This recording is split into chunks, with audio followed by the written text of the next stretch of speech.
Alright, hello everybody, we are back with another session of world building in Inside Unreal Engine. Okay. Let's see.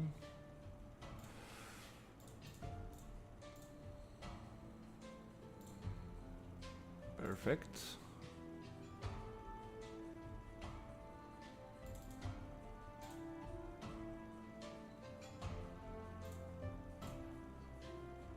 Okay, ready?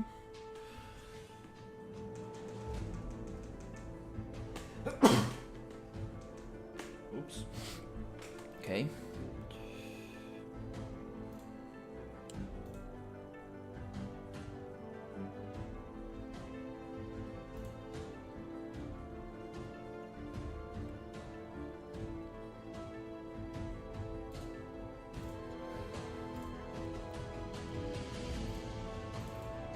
I'm just going to open a little image as reference.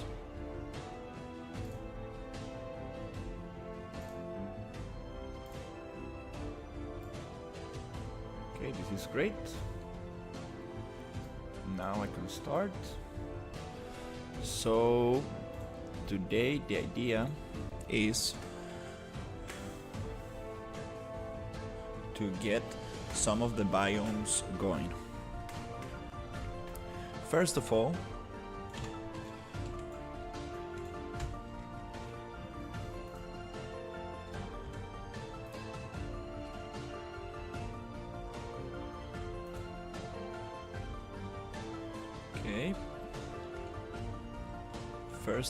I want to change the texture of these mountains to make them look a little bit more snowy. Maybe we do have a texture already for that, so I'm just going to select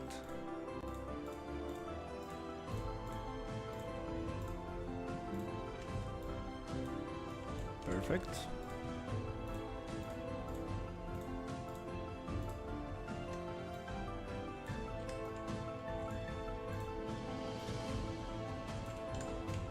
Nice. There are some more snowy mountains, there are other less snowy.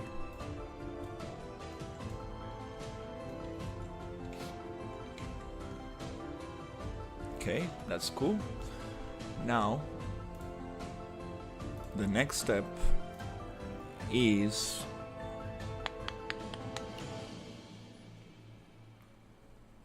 to start working a little bit on the areas that we have planned for this environment. So let's see.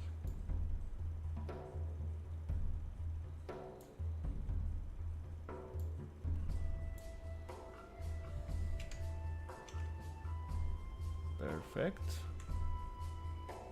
Nice. Okay. So here we got the coastal village, we got a dark temple, we got the lost city, desolated battlefield, forgotten city right here.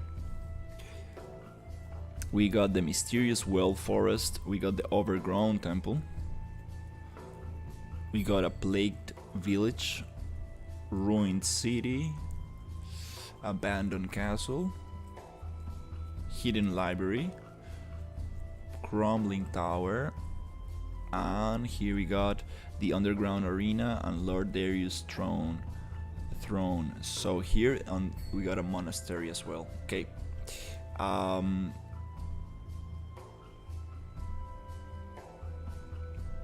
think we also have another area that I forgot to put in here. Let me see.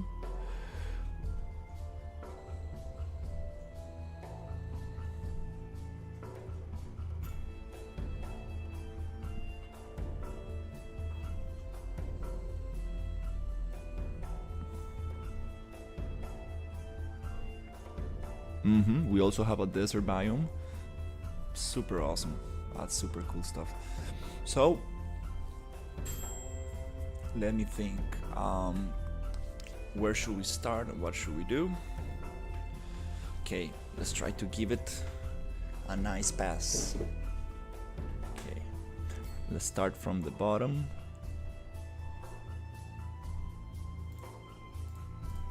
Today is gonna be very interesting. Wanna see if we can start giving it a little bit of detail.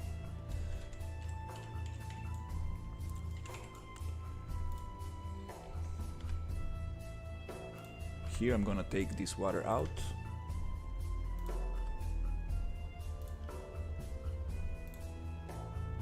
This is going to be a coastal city. Nope, I don't want to delete the landscape. I want to select the water. Press T for transparency.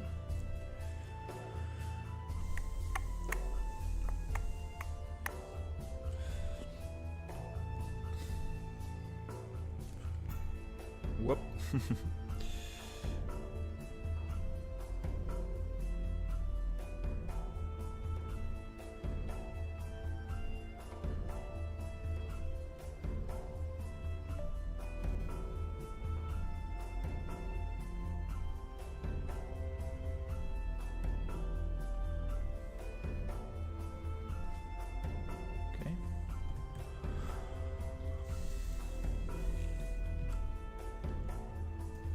Yep, the idea is to create a super interesting. Those waterfalls are kind of cool. Very small waterfalls. We can have them in other places.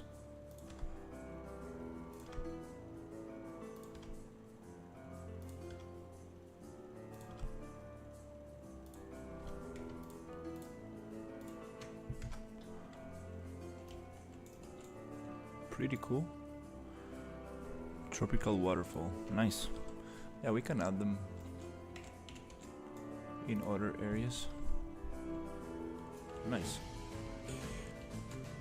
This water is the original water, okay. And let's start cleaning up this little area, because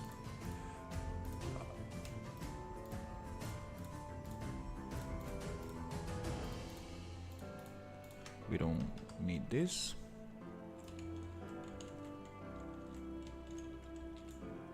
This is going to be a coastal city town.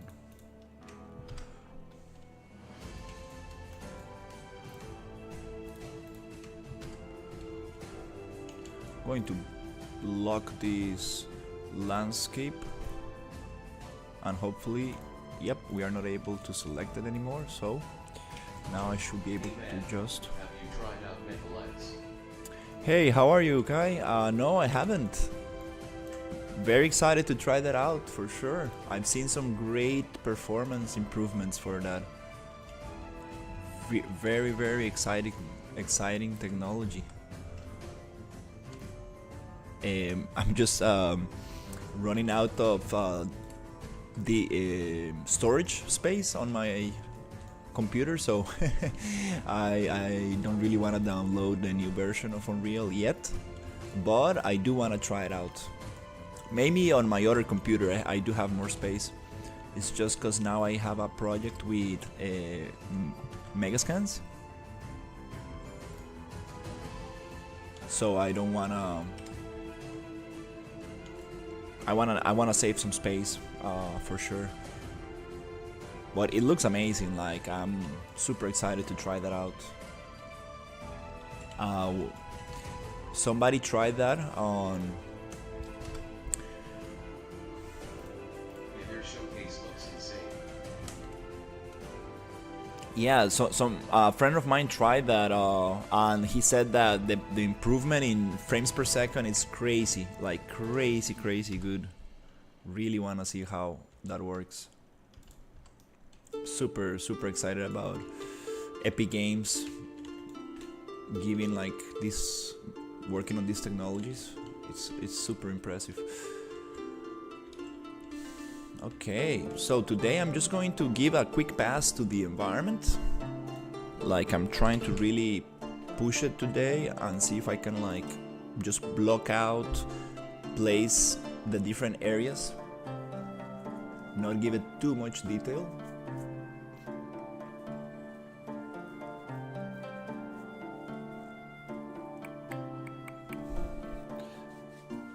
so we can play some stuff and have, because I have a lot of locations that I need to. Night for lights.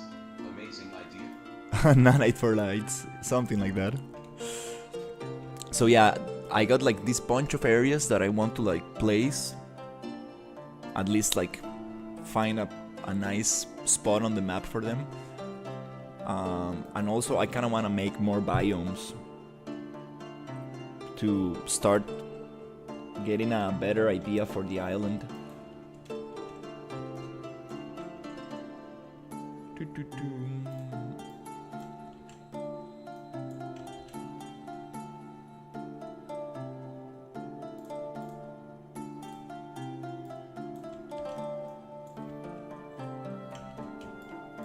Okay, well,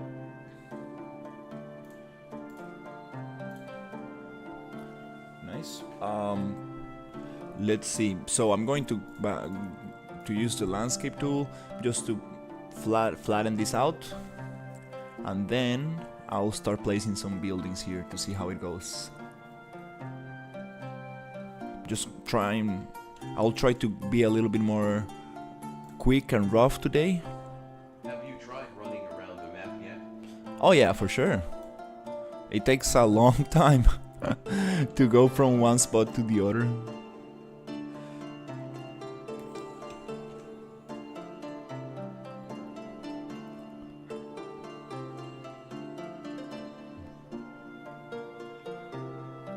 It takes a while.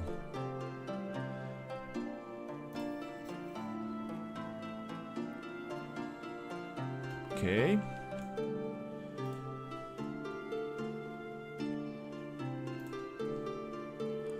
Let's change this tool strength and try to push it there. That's nice. Okay. Not like that, maybe 0.1.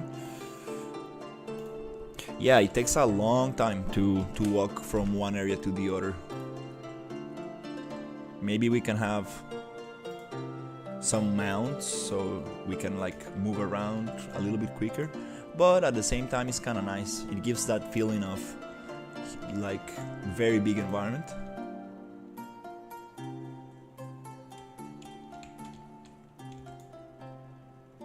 My PC is sweating looking at this. Yeah, that's funny.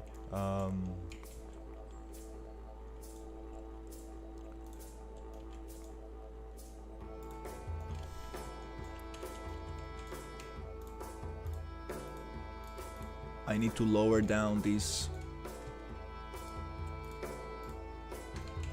thing right here. That's a super cool boat right here.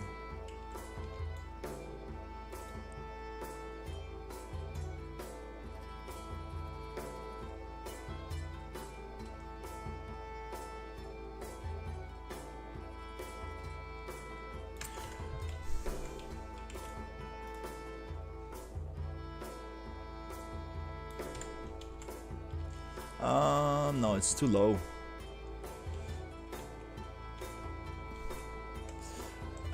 Anyways, I'm not gonna give it too much attention like that.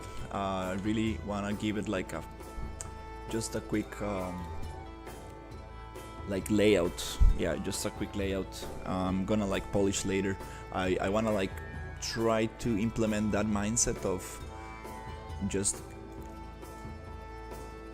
go a little bit quicker so I can really see the whole picture instead of just focusing on like one little area. I really want to see if I can start implementing some of that, and then we can also just polish, but for now I really want to see the whole thing together.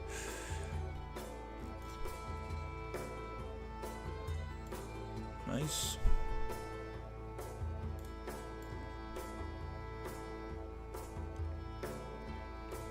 Nice. Okay, here we can have a little bit of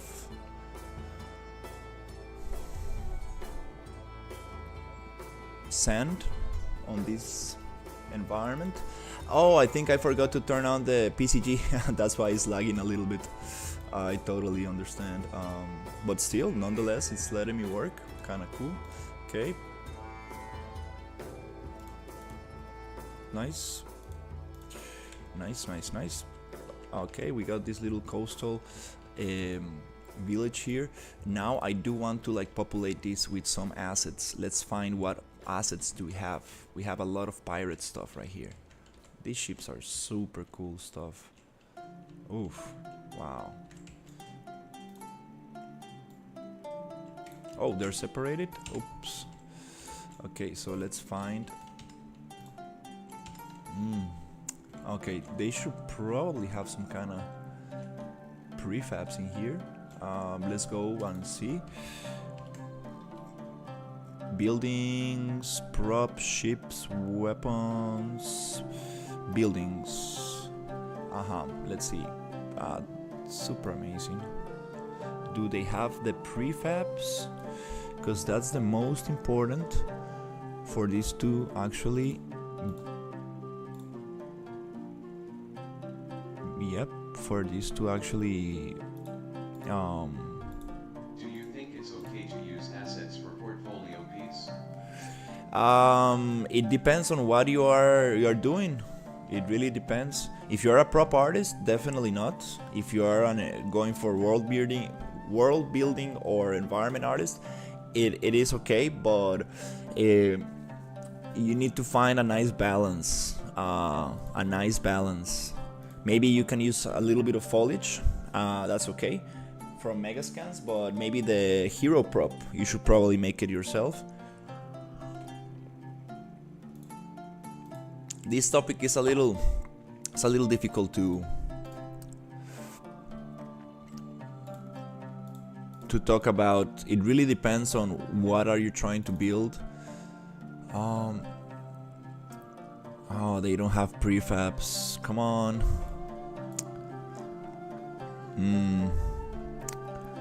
No.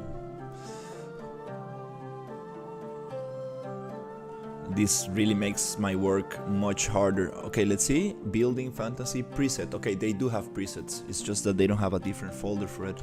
Preset. I want the presets because that will make the whole thing much easier. I can just start placing buildings.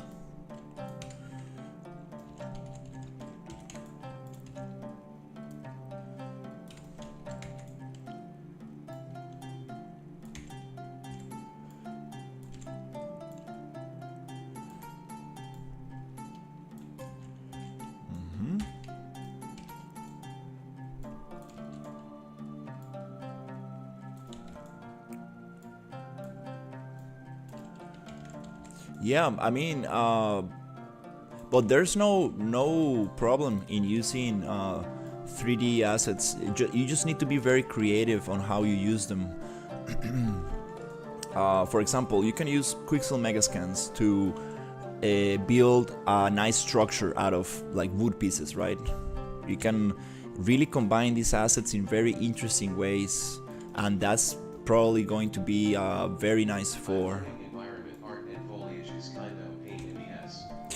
Yeah, there's foliage artists that only do foliage, so don't worry much about foliage. Worry more about composition, lighting. How can you make something interesting out of the Lego pieces that you have?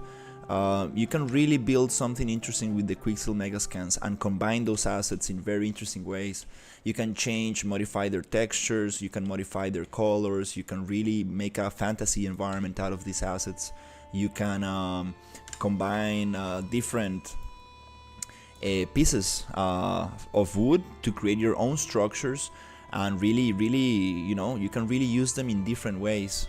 And actually that shows that you are a very creative person and you can really manipulate different assets in different ways, and I think that's very positive for your future employer, because it's like, well, I can give this guy different assets and he will be able to use them in very interesting ways.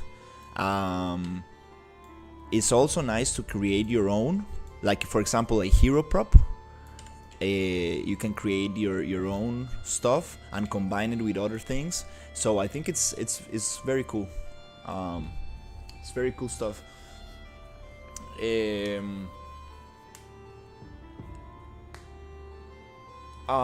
I think that it's time to go with PCG. I don't want to place assets. Yeah, let's just go with PCG. Let's create a town. Let's create a pirate town right here. Unfortunately, I don't have the other things preset. I think I will need to come. Oh, these structures are beautiful. Look at these structures right here. Oh yeah, I really like this. So how can we just copy this and use it for our environment and then modify it? So what I do a lot of the time is I study these little prefabs. I really like to study these scenes, how they set things together. You know, I really study these these example maps, because these are made by very experienced people, and I want to see how they use their own assets, right? So the goal is to basically just copy this, paste it, and then start modifying it until you. Oh, that's so cool! We got the skull cave, typical skull cave. I mean, I love that. It's so cool. So I think that's a good approach. I really like this structure right here. So I'm just going to go and try to just copy it like this. Maybe get rid of that. I really need to start using my time a little bit more efficiently. That's what really distinguishes like professional artists from beginners. They can really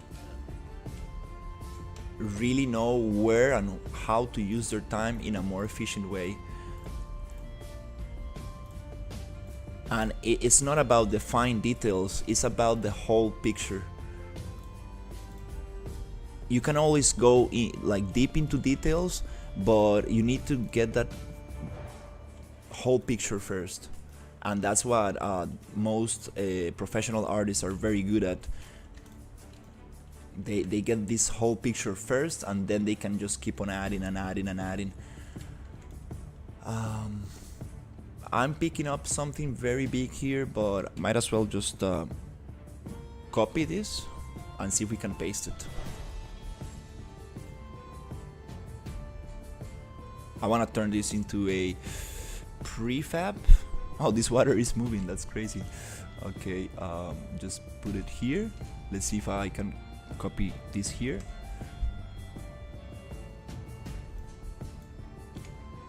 Oh, it pasted it on the same position. Okay, no problem. Let's see if we can move it. Okay. You combine multiple static meshes into a blueprint and make a town out of it. Yeah, absolutely. Absolutely. Basically, that's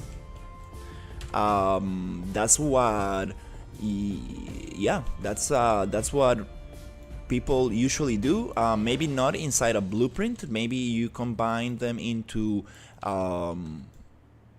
presets. Nice, I like this. Okay, now we have an interesting thing going on here. So right now I'm just going to copy paste, and really try to get. Before I do that, let me just group this thing together so we don't miss anything, because then getting all these things separated is gonna be moving all these things by separate is gonna be very tough. So that's kind of nice. Okay, now we have a little issue right here with the terrain. Let's go landscape. So you see all the preset houses I got? We can use that to spawn a PCG graph. So, oh no, I need to. Thankfully today I went for a little walk and I went for a little swim. Super happy about it. I need to start doing more exercise. Very important. If you spend a lot of time on the computer, it's super important. So let's go flat. And what I was trying to say is that you can spawn these meshes through PCG, procedural content generation, and make like nice grids and start working with it. I love hand placement. I know it's not the most efficient thing to do, right? But it just gives you that sweet, you know, like hand placement feeling, like very thoughtful, controllable art direction. And I understand, like, for something like what I'm doing now, PCG is the way to go, and I'm super excited about learning PCG and just using it as much as possible. But also, I do want to take advantage of these presets that we got, and because I know the time that it will take me to achieve this with PCG is going to be much longer.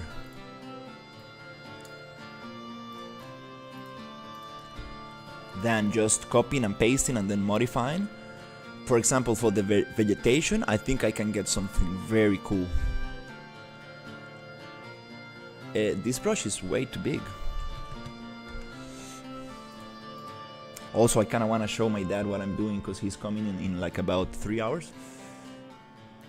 So I really want to get something cool so he can see. My dad is super straightforward. Like, he's gonna be like, nope, I don't like this, nope, I don't like that thing. So it's nice to get his advice, because he studied art and design as well. So he will tell me, I don't like these trees, they look like a rock. That doesn't make sense. You change that, you do that. Not like that, but he just is very direct to me, and he's like, it's kind of nice to get like a very honest opinion on things. It's like so nice. It's very refreshing. He really doesn't hold anything back, you know. Also, my aunt gives me like very good advice. She's like, no, I don't like this. Okay, you see now. I'm not gonna care much about the placement for now. I'm gonna start getting a little bit more of those little buildings there, and then we're gonna use a lot of these assets for vegetation. I love the little, not the smoke. This smoke I don't really like, but the birds right there, beautiful. Let's see. So we do have a bunch of little. This looks like a very messy wooden town. Very messy. It's like almost falling apart. Here we have more of the colonial kind of. You see, like, these are the guys who are more wealthy and stuff, and maybe this is not the kind of town we want. We want more of a pirate town, more of a, yeah, destroyed things like this and stuff. I'm impressed with this, and this is like a kind of like a fortitude kind of thing. We don't really want that on this coastal village for now. I guess this could be an island. Reminds me of Sea of Thieves. Beautiful game. Like, I'm so impressed with their stylization on this house. Look at this house. This kind of, is it like Victorian style? I need to learn more a little bit about these architecture terms. Yeah, definitely don't want those in the coastal village. We want more of a pirate town. So let's try to copy this little. Tell me which asset pack is that? This is the pirate asset pack from Cinti Polygon Studios. If you go to the Cinti Polygon, let me write it for you right here. Cinti Polygon. They have so much. I mean, like, it's beautiful. Like, they have almost any kind of pack you want. Like, you can build a police game, a cyberpunk game. You can build, I don't know. They got everything. It's absolutely amazing. This, wow, it's super beautiful. I really hope they like what I'm doing with their assets, and I really hope we can get a showcase maybe in the future. If we do something beautiful, maybe they will be like, hey, can we showcase your work? I really like how you used our assets. I'm like, for sure. Okay, let's copy this. Let's duplicate. Let's group. And let's move. Nice. Yeah, I'm really trying to find a nice way to deal with this, so we can create a nice coastal town right here, because we're gonna have a tavern, and inside that tavern we are gonna have some interesting stuff happening.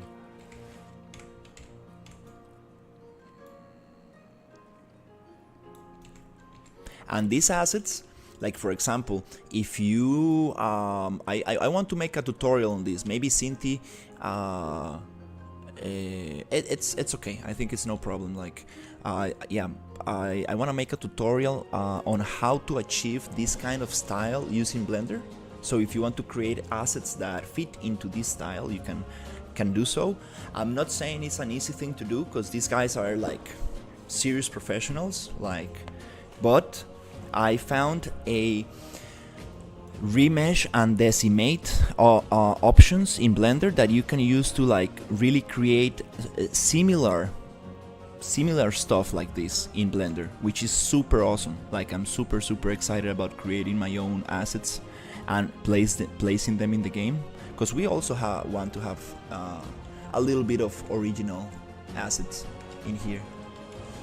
Whoa, these ships are super beautiful.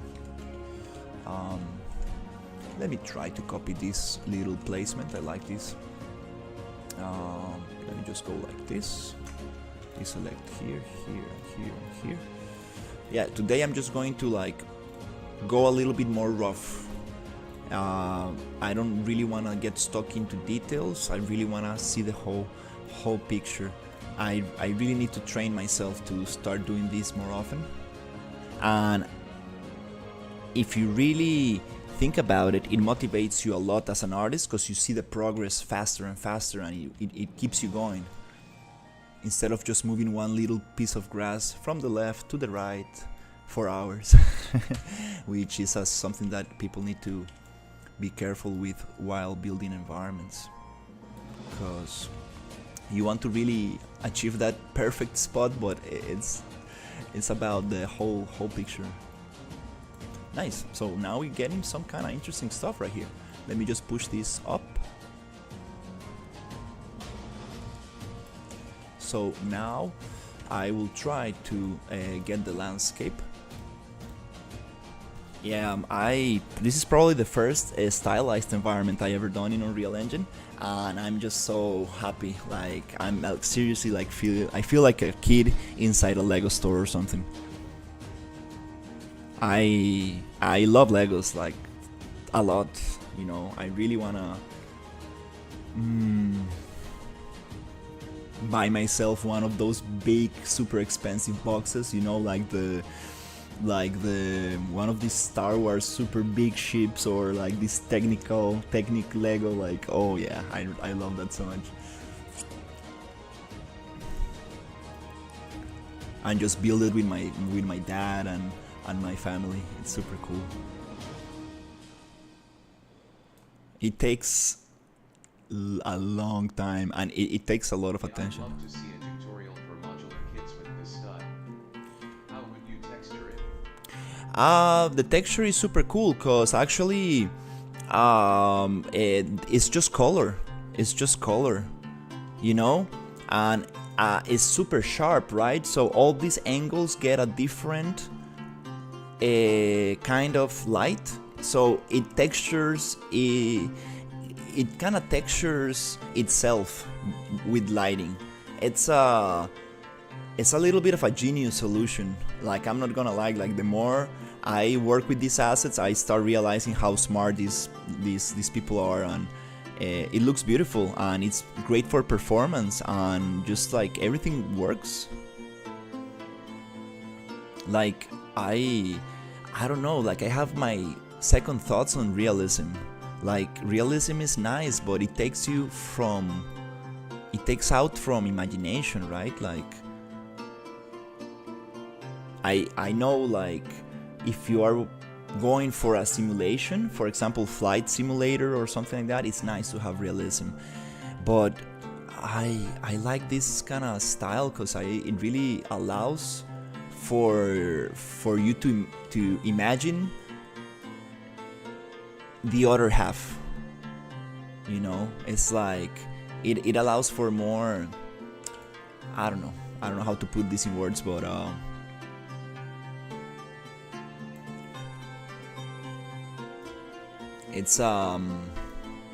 it's friendlier to work with, I will say, from a per. So is it just one texture map color atlas? Yes, let me show you how these guys deal with this. They do have textures.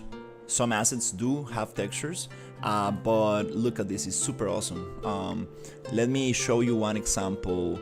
For example, what can I say? Let me just select one of these and let me show you this one right here.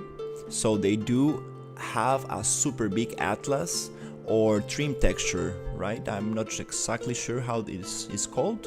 I believe it's an atlas. Oh, and they do give you a little bit of beautiful description of what these things are.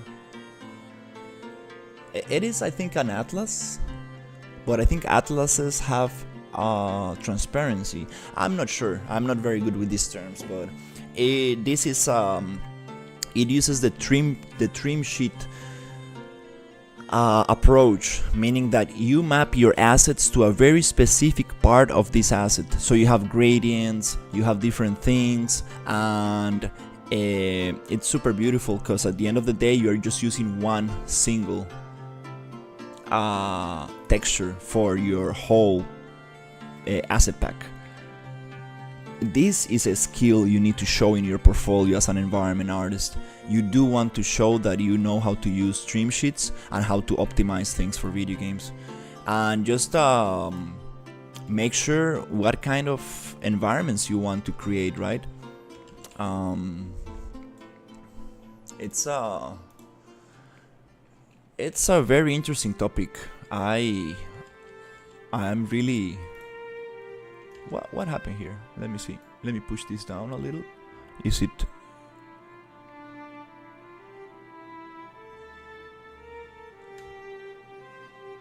And it's so low poly and efficient. I love this.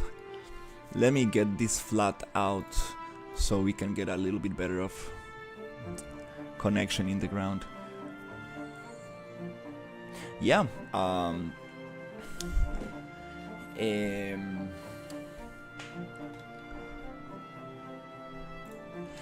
For a long time, oops. For a long time, I thought that you needed to create everything from scratch. I started doing this 50 American Diner just to prove to myself that I was able to create assets on my own, and it's super important to do so, right? But at the same time, and then I realized that maybe you don't need to do everything from scratch. Maybe you need to find that sweet balance between what is really important to create and what can I save time on, because at the end of the day you have limited time and energy, right, as an artist, as a human being. So you need to see how can you achieve the most from what you get. You don't need to create wood barrels. There are 1,000 wood barrels out there. You don't want to create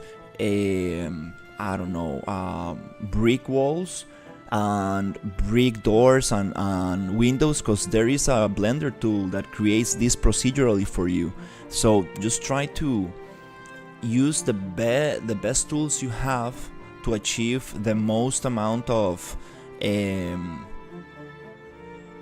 visual impact, right, with the less amount of work possible. And it's super interesting because there's people who do 3D environments to be used as concept art, and nobody cares about who made those assets. They just care about composition, lighting, how the whole picture communicates, about the idea behind it. It's a very interesting topic, and it really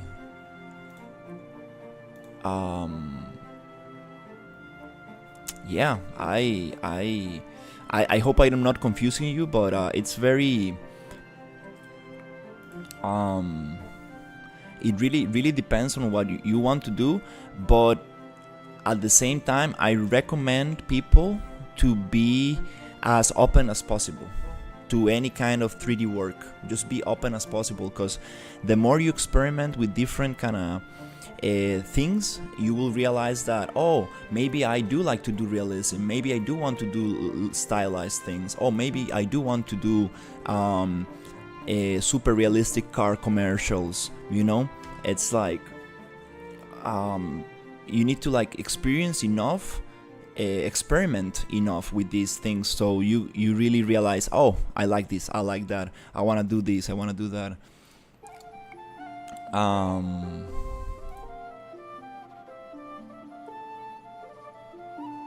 So yeah, it's a very interesting thing. I don't know, like maybe nowadays I think I might recommend people to just have a very varied and portfolio. Don't stretch it too long, like don't do like characters and props and environments and animation. No. Focus in environments. Okay, you like environments, focus on environments, but do a little bit of stylized, do a little bit of sci-fi, do a little bit of realism, and then you might get a client that says, hey, I really like this piece, can you create something similar for me? So you have a little bit more of possibilities. It's very interesting stuff. I don't know, I'm super happy, I'm super grateful with my clients, and don't be scared of posting your work. That's probably the best advice I can give you. Don't be scared of posting your work in process. Just show how things are made. Don't be that artist that just pulls the rabbit out of the hat, like, oh, this is the final piece, this is the ultimate render, you know. Show your process. People really want to see your process. They really want to see how you got there. Take screenshots every day from your projects so you can see their process, see the progress on your projects, and record yourself. Like, I started doing these live streams just to record my process, and I know I'm going to be looking at this in like 5-10 years from now, and I will be like, I was such a noob, I can't believe I was doing this and that, and now I know so much more. And it's amazing to also just share what you know and learn from others. There's a lot of people in the chat who there's this one guy, I forgot the name. He told me one day, hey, why are you not using PCG? And that really stuck with me, and I was like, this guy is totally right. So I just stopped right there and I started using PCG the same day he told me that. And because I knew it's a tool that I needed to learn, and I'm just still learning, you know. And he was totally right. It really helped me a lot. And I heard this from other people. Hey Yume, how are you?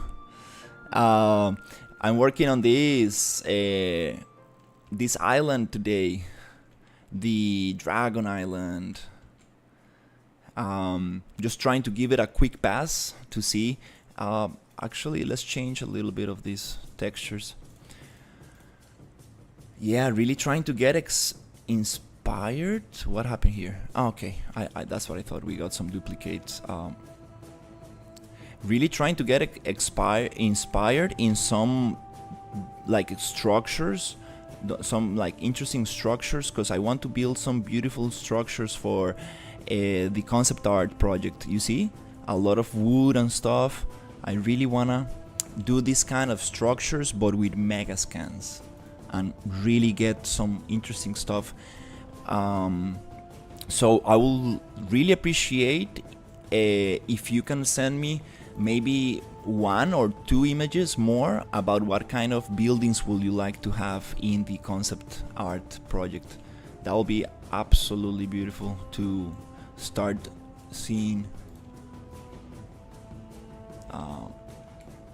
We do have these other ships, but these are super stylized. Maybe, I mean, they can work from very far away. uh, and so, yeah, that's what I'm doing today. My dad is coming in probably a couple of hours, so I really want to show him the projects. My dad also studied art and design, and he's gonna critique my work, so I really want to push it a little bit. And it's always nice to have a very true and transparent critique.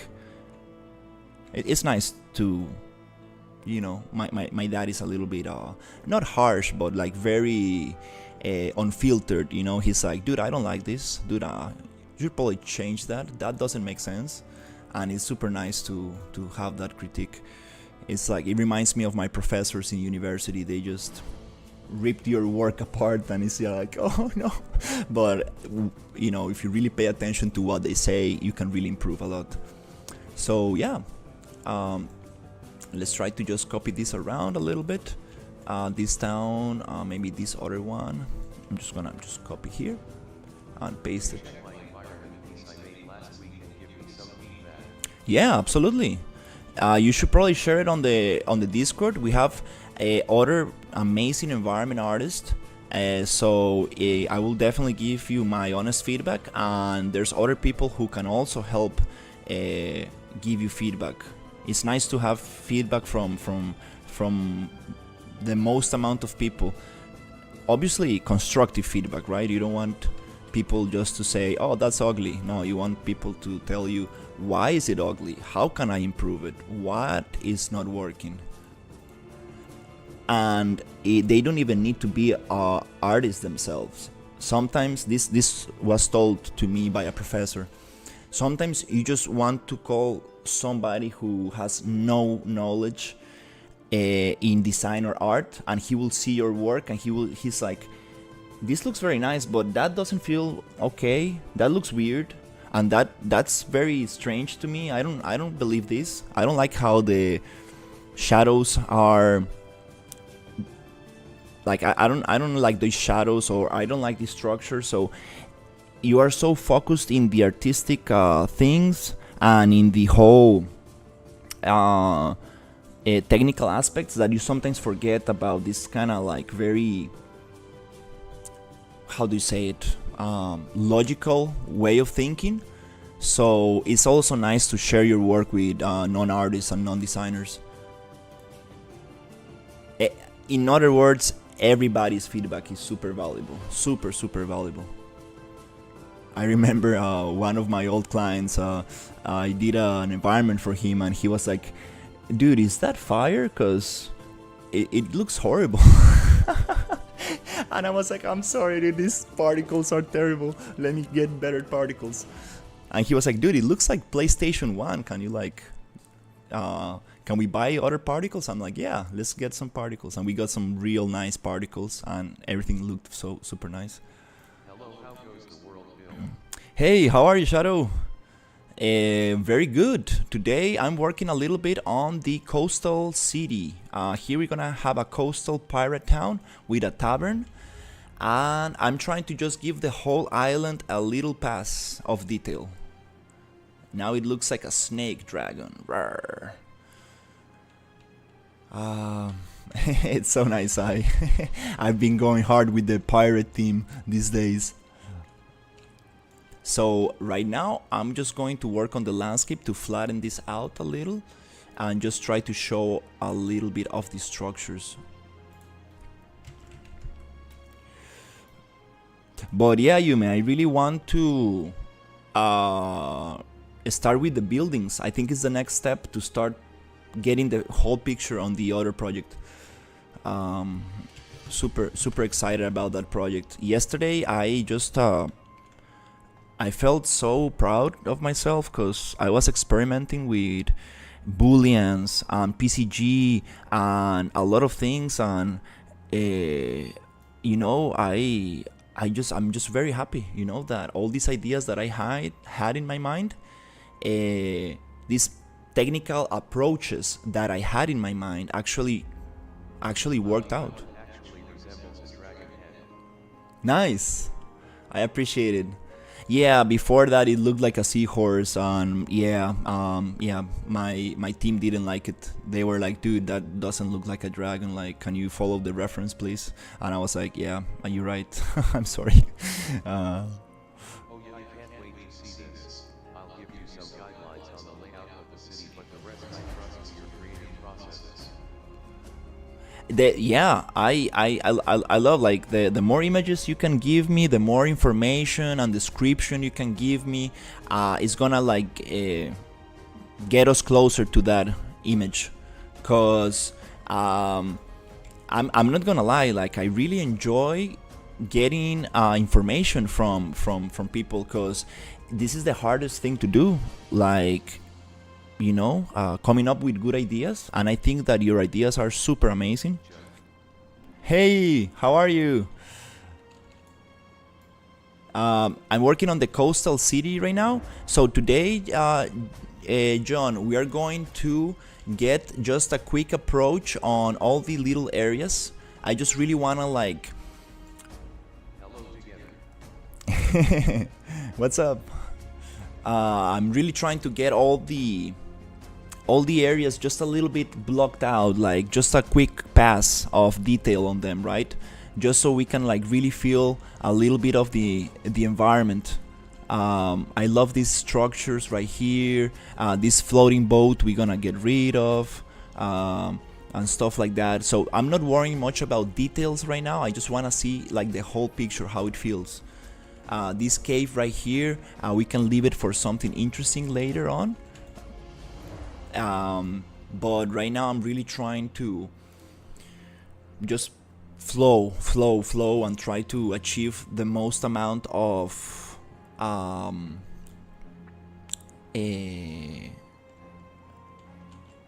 the most amount of I don't know how to say it. I'm out of words today. I'm sorry. Give every area at least the first pass of detail, so then we can go for a second layer, a third layer. It's a little bit of what I've been saying like before, but today I kind of want to like push it a little bit more. This island, this cave, I'm just gonna like leave it open like that. We can have like a treasure cave or some stuff like that, so let's just leave it there. And I learned some very cool stuff yesterday with PCG. I learned how to spawn objects on top of another object, so we can cover objects with other objects, and we can like create very interesting stuff. I think this will be very good for the plagued city, where we want like everything to be overgrown by nature and stuff, and with the overgrown temple as well, we will be able to achieve very cool stuff. And I want to check another tutorial on PCG today, where I will learn to control where that and how to spawn these little surface objects on a specific place, so we can grow moss on top of things, just on top of the object, not all over, but just on top. It's just like a 3 or 4 nodes that I need to learn how to use, and I have a tutorial for that. So today I really want to get that going, and yeah, it's been super exciting. And I will create another PCG graph to start populating this with vegetation. These assets I don't want to use, because they're a little bit like it looks more like wealthy, like the wealthy how do you call these colonies, right?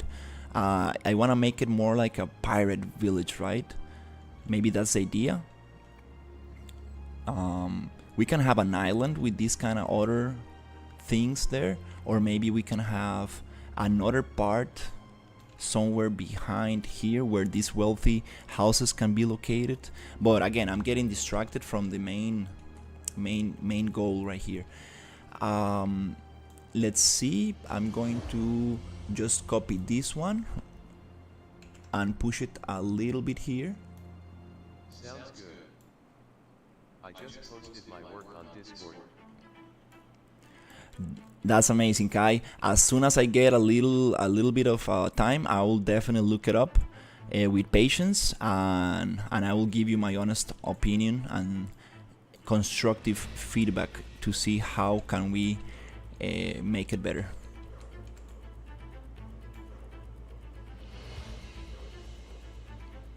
Yeah, another thing that I think that artists need to really be serious about is taking feedback. I remember when I was in university and I was very young and very immature. I remember getting mad at some professors because the feedback was too harsh. But the more I understood that they were there to help me out, I started like understanding, and then I started understanding why other people had they improved faster than me, because they actually were paying attention to all this feedback that they were receiving. So it's very funny. You need to be super open to feedback, and it's super nice because there's like a sweet balance between like telling people the truth but still not being too harsh. But it's kind of interesting. I like the harsh feedback from some of my professors. My first time working on environment in Unreal.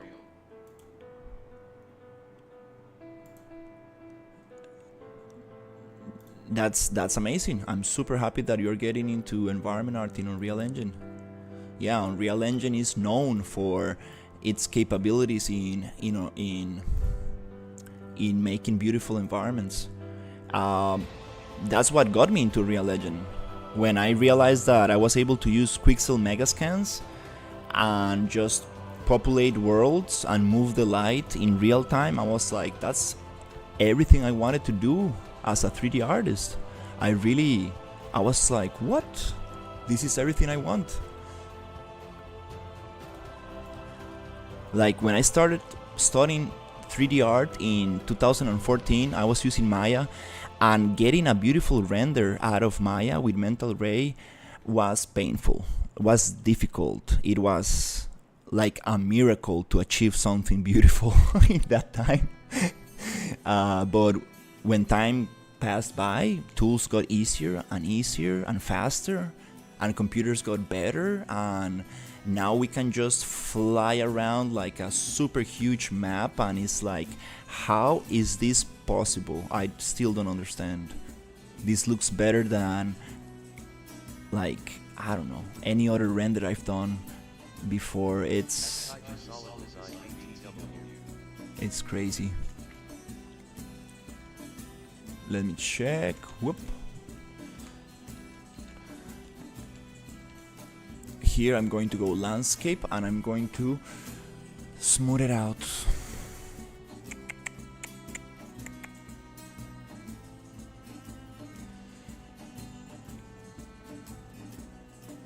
Okay, beautiful.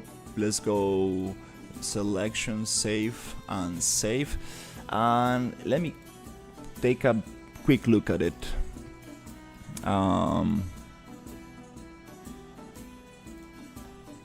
Oh wow.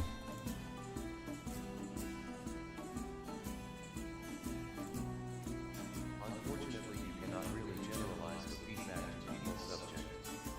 You've got to adapt to the personality you've got in front of you. Yeah, if you're a professor, yeah, you need to be, you need to know when to take it easy and when to go harsh. Okay, let me see the first piece. Beautiful, stylized props. I love the textures. Some people need a hard shake, others need gentle words, and you the one who think they want the one but actually they need the other. It's hard to know. Got 626, thanks man. The first I love. Let me just put it on the stream. Like, I hope you don't mind. Let me check it out. I like this one a lot. The textures, the edges, it looks very beautiful. I think the glass work and stuff. This is very good stuff right here. This thing, I would like it to be on the with gravity, right? But it's maybe oxidated, so it just got crooked like that. Doesn't really matter. Just my opinion. Here we do have some very harsh normals, which is, it's something that it's okay. It's okay. You can always modify that. You don't want to go too soft. You don't want to go too hard. But I see you can control that on the other material, so that's no problem. I like this. This looks very beautiful. Texture work, a little bit of stretching in the texture here, or I think it's just the material. I think this is Substance Painter, right? I love this letter here, right? Oh, that's super nice. Rust and stuff. I love the bending on the things. A lot of different variation. I like this. Maybe here, I don't know what the scale is. It feels like the cylinder is too thick, but I don't have enough space for my fingers to go around. Maybe you can make this a little bit rounded so your fingers can fit in there, but besides that, I think it's just a design thing. I see some stretching, or maybe it's just the texture. It's a very blurry texture, which it might be part of the material, the material you're using. But I see you know how to texture and UV map, so this is very beautiful. Great work on the handle right here. I really feel this material really can really touch it, you know, like I like this part a lot. Oh, okay, there is enough space, yeah. Maybe when it comes to design, this is totally apart, like maybe just giving that angle so it's easier for your fingers to get in there. Just a little thought, it might go good with this kind of like round shape, but also you have straight lines here, so I think it's nice. Like, it's just a thought I had. Besides that, I think it's just very cool. You have a low poly and then a modeled one. Beautiful textures, beautifully packed. This is very good, showing the texture, showing how you pack the UVs. Oh, you have a 3D view, amazing. I love how the light reflects. The only thing that is kind of like I don't enjoy that much is the blurriness on some of these areas, especially on these pieces right here. Maybe it's just a very maybe it's on purpose, I don't know. That's just the feeling I'm getting, but let's see. Okay, beautiful. The only thing I don't like is the Android, the Unreal Engine Android.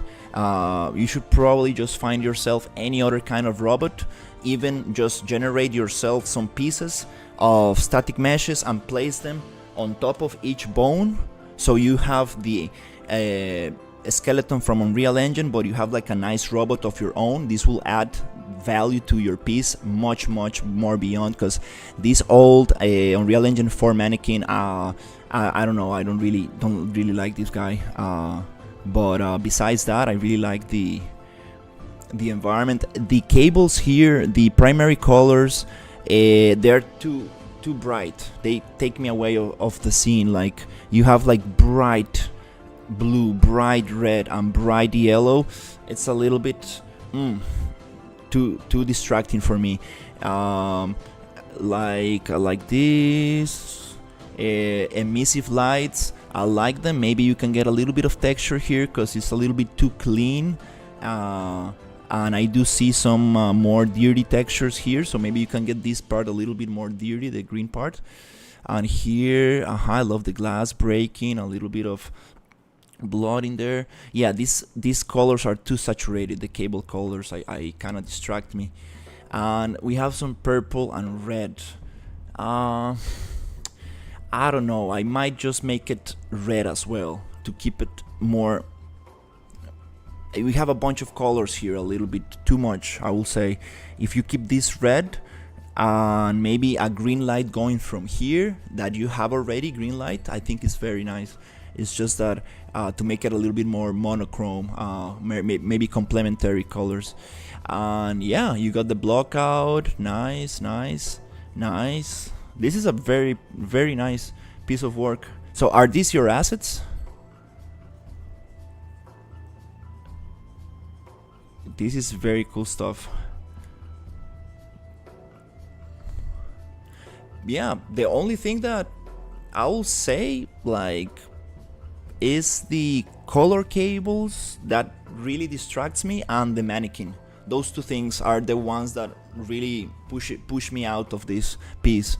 A little bit of dirt here I think will help, uh, but I think it's very nice. Yeah, those are the like things I will change to make it more appealing, because these two pieces they really like suck me in. Like it's like, oh, I want to keep on watching this. Like I really want to keep on looking at this.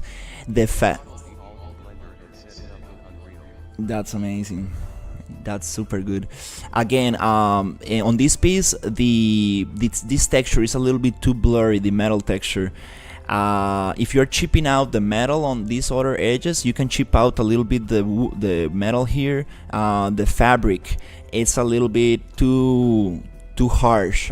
These normals for the fabric, I will make them softer, and the coins I also will make them a little bit dirty, because money's dirty. Everybody touches it. Everybody bites on that to see if it's actual gold. They should be a little bit more like you see you got this beautiful effect on the mug.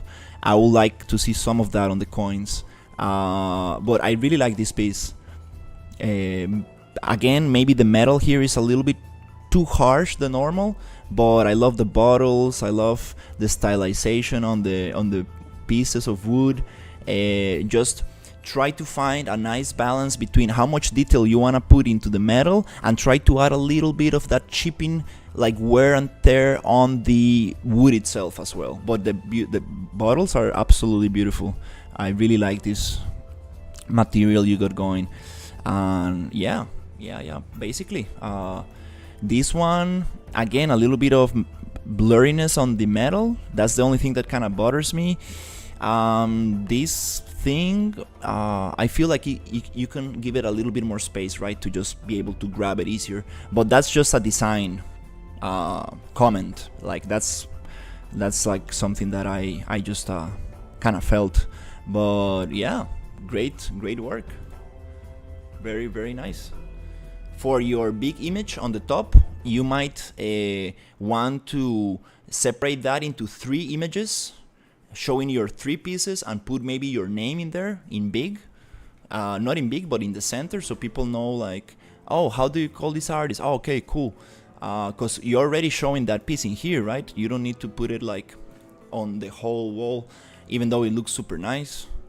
And that's my comments. Yeah, I think it's very good stuff.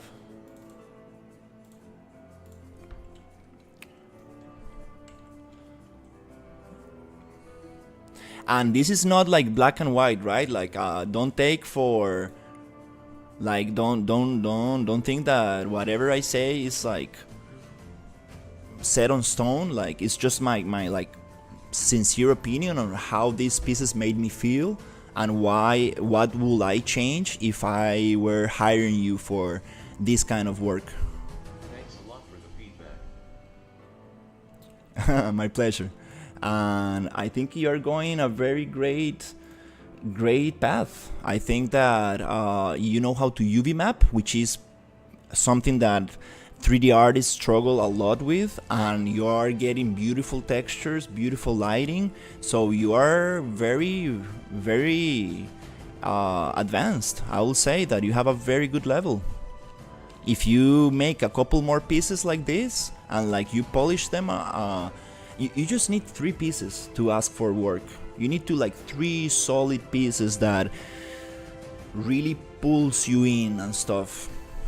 And I think you got them.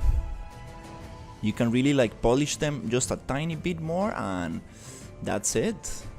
That's it. You can really ask for work and apply.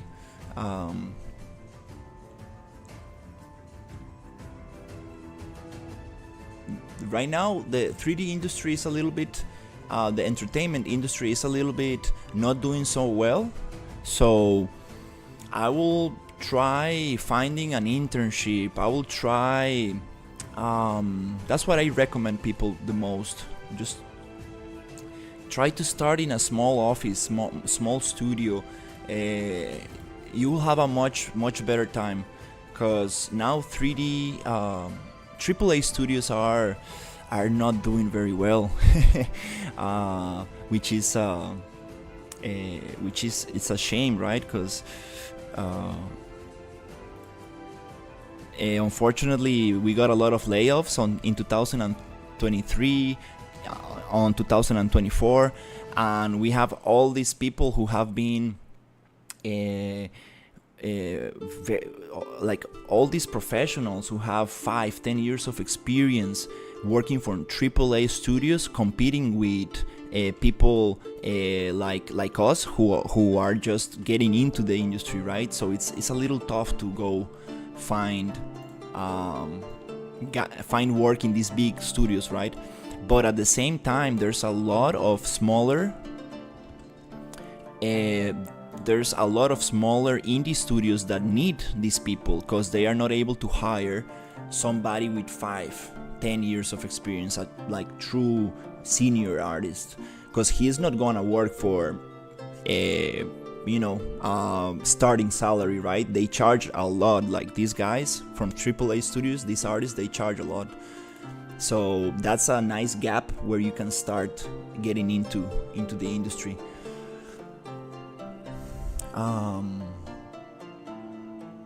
And things are a little bit difficult now for these very experienced artists because they have so much experience under their CV, so they cannot really find a job that easily, and it's kind of like I don't know. I think that is kind of also positive because these artists might start going into indie studios and the quality of indie games will rise up because they will start getting these AAA artists in there. And I'm not saying that indie studios cannot hire like super good artists, because indie studios do have amazing artists. It's just that things are changing a lot these days. I'm very excited, I'm very excited.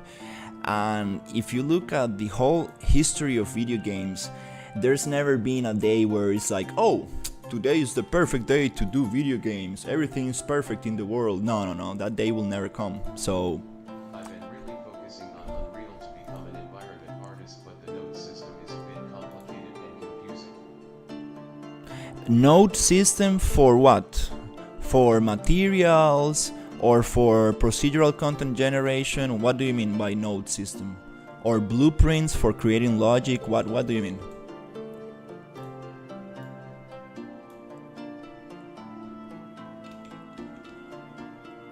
In other words, what do you want to create with nodes? Is it materials or is it game logic? Because I can definitely help you out and point you in the right direction to see what you want to achieve.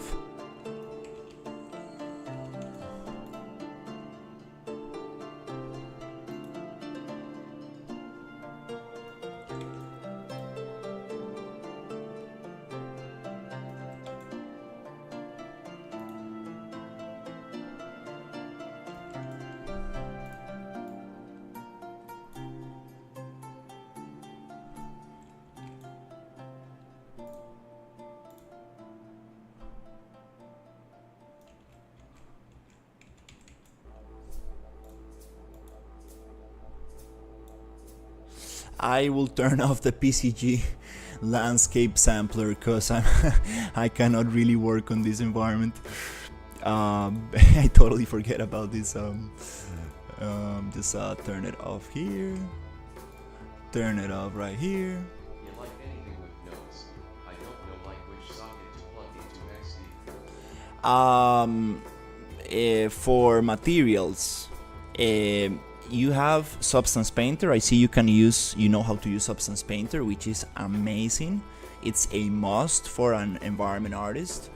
And you can export textures to Unreal Engine, and I've seen that you connect your materials very well. Are these renders Unreal Engine renders or are these Blender renders?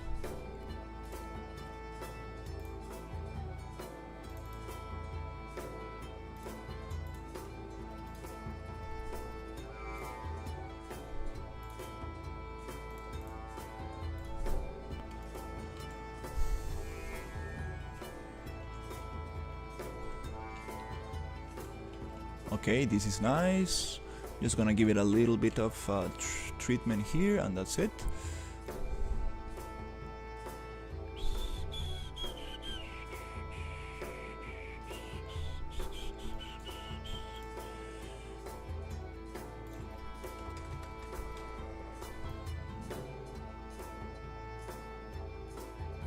Up, not like that. I want to push the height from here, and the height from there. Yes, rendered in Unreal. Oh, 2 weeks to figure things out. that's super great. You like, yeah, you got it. You got it. From Substance Painter, you have a template that exports to Unreal Engine. So you have the ORM texture, stands for occlusion, roughness, metallic. So each different channel is going to represent a different connection in your material. So you have the occlusion channel goes to the red channel. You have the metallic channel that goes to the blue channel, and then you have the roughness channel that goes to the green channel, right? Very importantly, this ORM texture, you need to check off the little check on the image texture that says sRGB. So this is gonna be interpreted by Unreal as linear color, and it will allow you to use these different channels. This way you will achieve a better look on your roughness and your metal materials. Also, there is a color plugin, a color, what's the word? It's not a color template. It's a Yes, that's right. It was the first time I've seen a Pac-Man. nice. Yeah, that's how people do it on the video game for video games to save texture, size, and space. There is a free color loot, right? A color loot that will make your Substance Painter viewport look closer to Unreal Engine. This was developed by a Rockstar artist, and I can share that link in the Discord. It's totally free, and if you are texturing for Unreal Engine using Substance, it's a must. You need to use this, and it will give you a closer look, so you can work your metallic and your roughness a little bit closer to what Unreal is going to look like, and you're gonna save a lot of time getting a closer, what's the word, getting a closer result to what you actually see in Substance Painter. So this is a very important thing that I want to share with you, because I see you do amazing textures and you know how to use Substance, so this will help you a lot to achieve better results in Unreal. So you got materials down. That's probably one of the most important things. Materials can go very complex. They can go seriously complex. I will share another tutorial from a very professional artist who goes about everything in materials inside Unreal. If you see that 40-minute video, you will become a master creating materials in Unreal. I mean, not a master, but you will understand how things are done by professionals. You will be able to create your own master material inside Unreal, and that's how video games usually work with. Good afternoon. How long did it take you to learn Unreal Engine? I'm learning right now. Yeah, it takes a long time to just decide what you want to learn inside the program. This is a very big program, and it's very hard to learn the whole thing. So you need to decide what you want to do with it, and then deep dive into a specific area of the program. It's good to have an overall understanding of what's possible inside the program, but it's a very big program, and you need to experiment a lot and see what you want to do, right? You can go into environment art, you can go into world building, you can do character animation, you can do game logic, you can do architectural visualization, automobile visualization. You can just render things with the path tracer. There's a lot of interesting things you can do. So deciding what you want to learn first, it's the most probably difficult thing, because it becomes very overwhelming if you want to learn everything at the same time. That's why I recommend just experimenting a little bit, doing tutorials, getting comfortable with the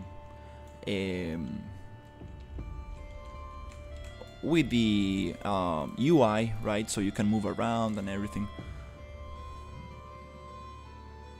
and then you can start like choosing what you want to learn. There's great tutorials online. I can definitely share some YouTube channels that will help you learn Unreal a lot. Use Substance Designer. I've been trying to learn it too alongside with Unreal. Substance Designer is a world of itself. It's like ZBrush, right? You need to be a little bit careful with this, because you don't want to overwhelm yourself, right? I've done a couple materials in Substance Designer using the ArtStation Learning Portal. There you can find beautiful tutorials about Substance Painter, and you can get a better idea of Substance Painter. Substance Painter, it's an absolutely powerful program, but let me tell you that if you go into Substance Painter, you're gonna spend a lot of time in Substance Painter. So I rather just choose what you want to do. If you want to specialize, if you want to be a texture artist, yes, Substance Painter. Designer, I'm confusing those. If you really want to become a professional texture artist, material artist, thank you so much, Blue Sky. Any question you have, let me know. I can recommend tutorials, any topic you want to learn about. I will be more than glad to point you out in the right direction. Right now, just to give you a little bit of explanation, I'm an environment artist, and I'm doing world building, which means just basically placing assets together to achieve some kind of cohesive environment. So it's a little bit more like building a Lego, let's say. So I already have the pieces built, and I'm just placing them together in a very interesting manner. Hopefully that makes sense, and it's like nice for others to walk around. So yeah, whatever you are interested in, let me know. There are a lot of things you can do in Unreal. It's super beautiful program. Also, take in consideration that Unreal Engine is like how to say this? It is like basically it's a program that functions with other programs, meaning that all these 3D models were not created in Unreal Engine, even though you can model things in Unreal Engine. No, this is what I'm trying to explain. This is all downloaded assets. I'm just basically bought a box of Lego and I'm placing this together. I did not create this from scratch. These are Cinti Polygon assets. So what I'm doing right now, it's called world building. Basically, I'm just placing a lot of assets together to create something interesting. And because we can also just go and create stuff, and that will be a little bit of what environment artists do. They create assets. They go and model and texture. But right now, I'm just trying to create something interesting out of these assets.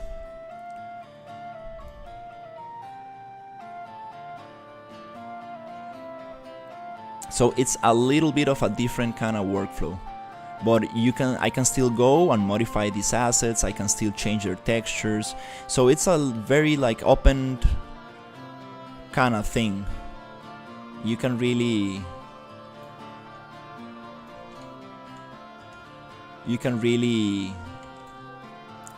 I don't know how to say it, combine these things and be very creative with these different disciplines, right? Like there's not like the line is very blurry between these disciplines.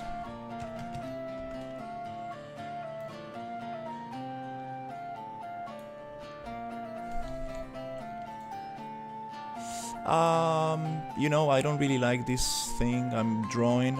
Let me just go back. Yep. So yeah, that's the coastal town. I think I'm just gonna place some foliage here and continue with the next area. We have a floating star right there. We need to place it somewhere nice. Let me see how it looks, just to get a better sense of scale and see. Just gonna get the flooring out to see how it feels. We got a lot of floating assets and intersecting stuff, but it's okay, we're gonna get it fixed. Now I just wanna see how the whole thing feels like.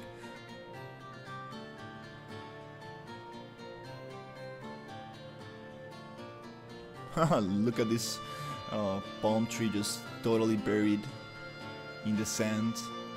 Yep, we need to flatten out a little bit here so the terrain feels a little bit more actually closer to the structures.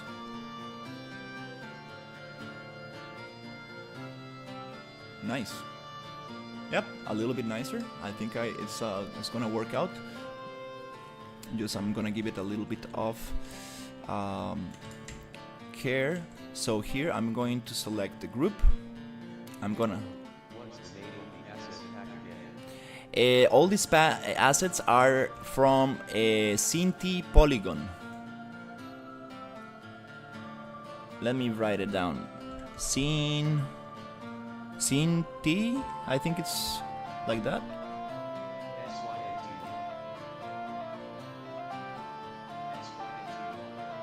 I think that's how you write it. They have a lot of different assets like cyberpunk, police stations, everything like you can think of. It's super cool. Let's go and just delete this flooring so we can actually get a little bit on the actual floor of the environment. I just want to delete all the flooring so we can get assets placed a little bit better. Found it. Thank you so much. Love. Definitely check their products out. They're absolutely beautiful and super performant. So if you are worrying about performance in your game, this is a great solution. So let's go on lock and let's delete some assets here. I'm gonna hop off now. Good luck with your project. See ya next time. Thank you so much for hanging out, Kai. Great work, keep it up.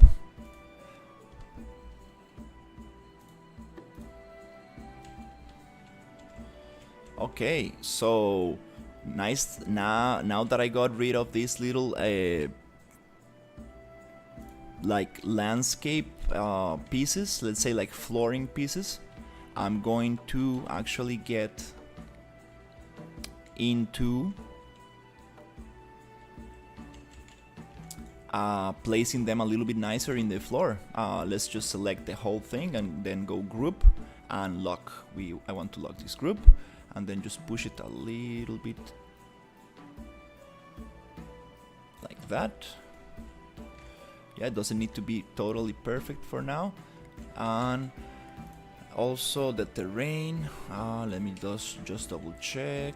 Yeah, I like this just to be totally, and then we can actually add a little bit more and stuff. Just gonna give it a quick kind of pass. It's nice to set up a timer so I don't spend too much time on this area, because I do wanna move a little bit to the other one. So here, let's see, and I'm going to go flatten and try to just sculpt flatten. There you go. Oops, not like that. Flatten.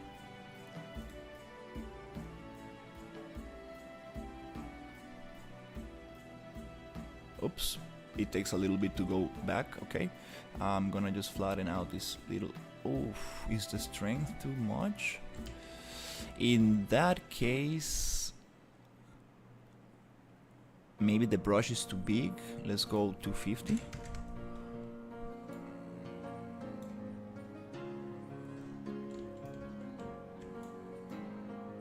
Yep, just give it a little bit of terrain for this house to like be a little bit nicer on the ground.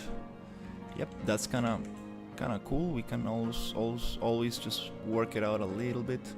And here I'm just going to sculpt, just one click to push the terrain up a little bit, 2 clicks like that.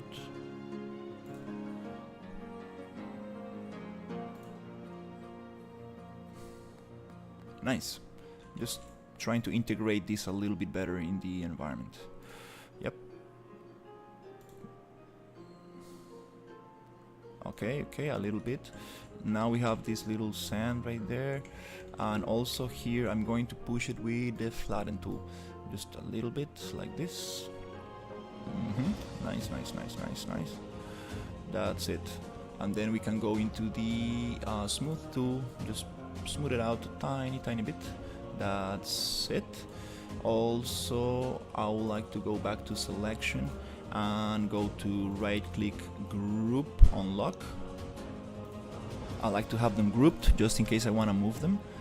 Yep, I want to delete this little ground asset, and here it's okay. Yeah, most of this is kind of nice. Okay.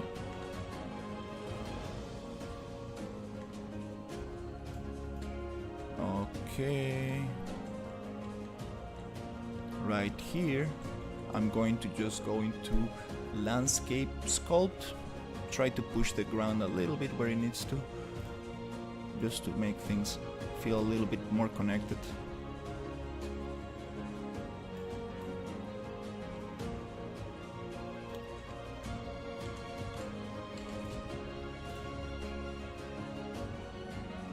Nice.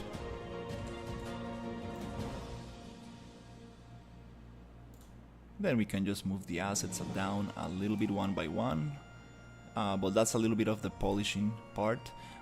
We can also just flatten out a little bit this area, but that's cool. Just gonna leave it like that.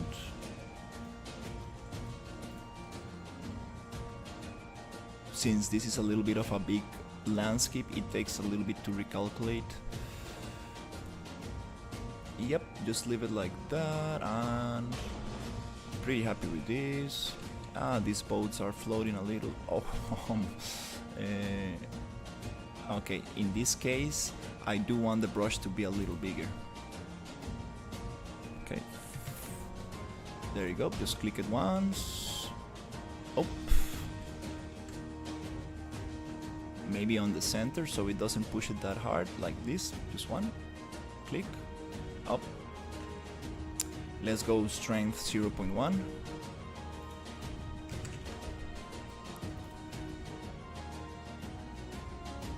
That's a little bit nicer. Yep, just push it a little bit more. Yep, that's nice, that's nice. Okay, that feels good enough. Here also just a little push. Yep, that's it. Kind of makes a double push. Here it's okay, we can just flatten out right there, flatten out a little bit here, bring this a little bit back, also this one.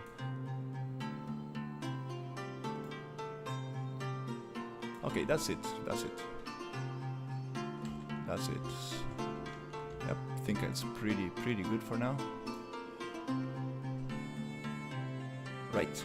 So I will continue with the rest. Okay.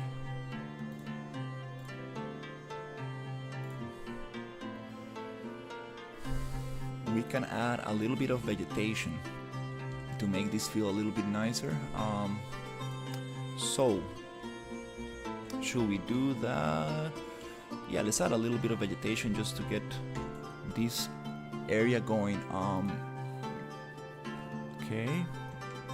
Do we still have access to the cave? Oh, I think yep, I got some issues again with the landscape. I just went over the surface. I think here I need to flatten out from here. Is it?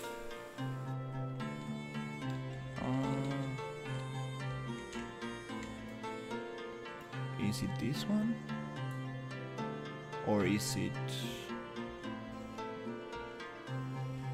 Don't really understand.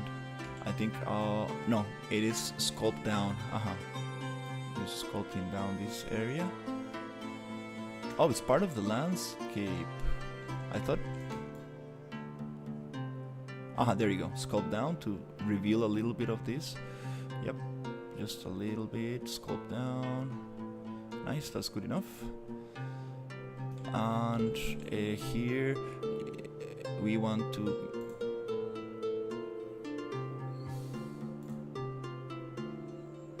just smooth it a little bit. It's nice. Nice. Okay, cool. The lighting is not the greatest here, but it's okay.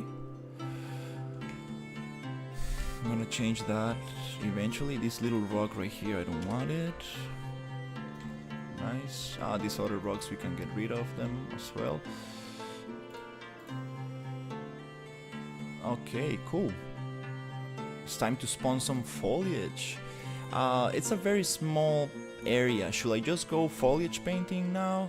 Since this is just yeah, let's just foliage paint actually.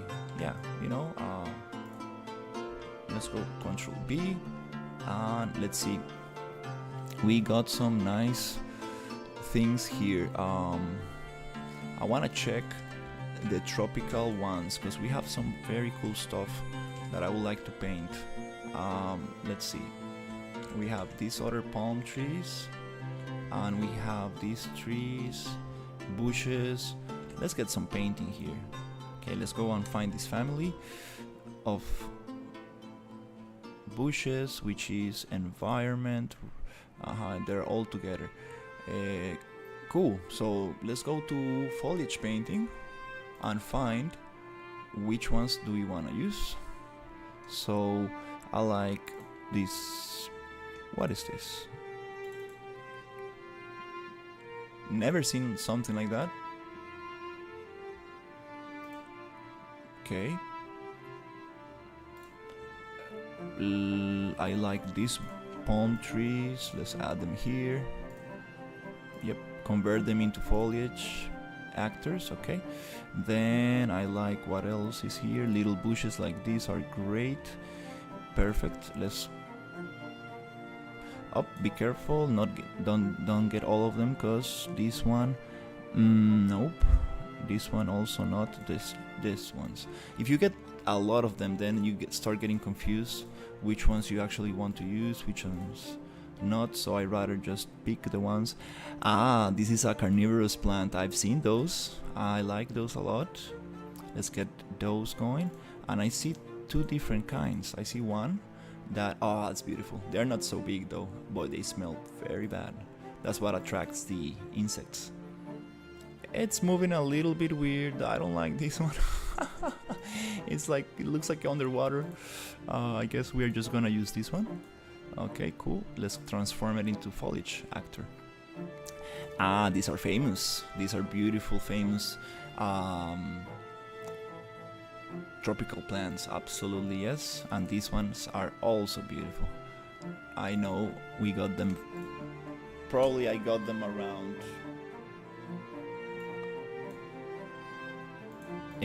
50 meters around the apartment. I have those growing.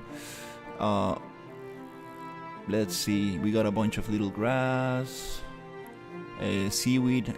I really want to work on the underwater environment, but let's get some actual grass going. Let's see, this grass is beautiful. Ground cover, is this? Yeah, let's just get all of this. It's super nice. This seaweed, we're gonna use it later. Yep. This palm tree is absolutely nice. And are these other ones? No, these are the same. Oh, these are the foliage actors. Yeah, don't get confused, because sometimes asset packs come with the foliage, with the static mesh and the static mesh foliage actor. So it's already doing what I'm doing here, which is transforming the static mesh into foliage actor. So you might have them repeated, which is this. And I also really like these red ones. Yep, let's just push this here, and it's gonna be like 17 saves.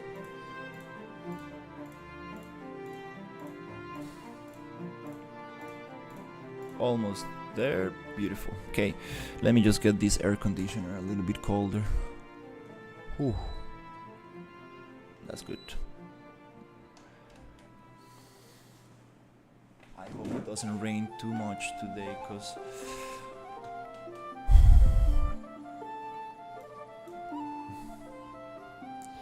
okay, we have all of them selected already. Nice, nice, nice. So we're gonna be a little bit more selective about this, because we need to place them in interesting ways. So when I foliage paint, usually I do the following. I start with the biggest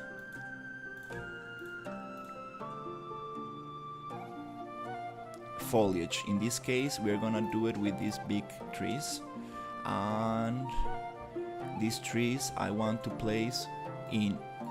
I want to also paint on static mesh. For some reason it's not appearing. There you go. Okay, we need to go to, not to paint, but to go single, cycle through selected, and let's check some settings here. I like to go ground slope angle 180 degrees, so I can paint them on whatever angle I want. Even on top of a mountain I can paint them. And then you see they're a little bit twisted, because they have this option align to normal, and we don't want that. We want them to be always straight. And then we can push them into the ground by doing a little bit here, which is the C offset. So they're gonna offset into the ground maybe, I don't know, 25 units, maybe 50, from 25 to 50. So it goes minus 5, minus 25 to minus 50, which I don't know why it does not allow. There you go. Oh, keeps the same number on minimum and maximum. That's kind of weird. That's too much. Let's try something like minus 10. Is it going into the thing? A little bit. Let's go minus 15. So there are not floating trees, and actually the trunk gets inside the little thing.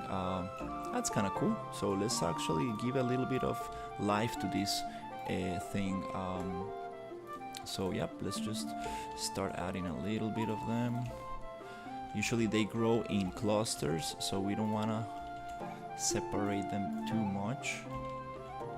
That's kind of cool. They don't grow on the sand usually, they grow on something more soily. So we need to actually paint a little bit of soil on the edges, but that's gonna come eventually. Just want to give a good idea, good feeling for this area. Nice. Okay, makes a good contrast with the green.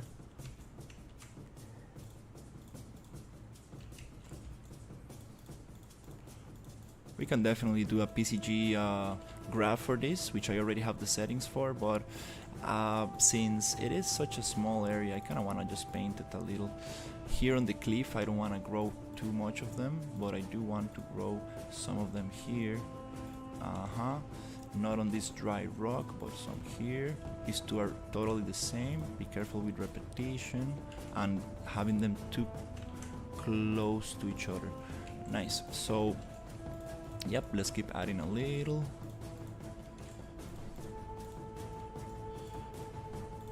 Nice.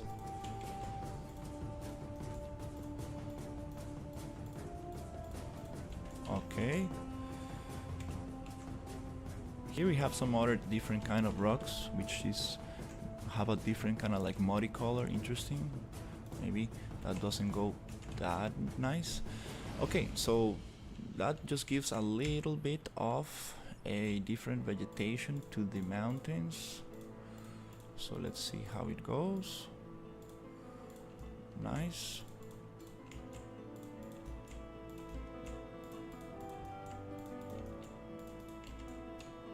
There's another hole that I want to like close in there, and we can have little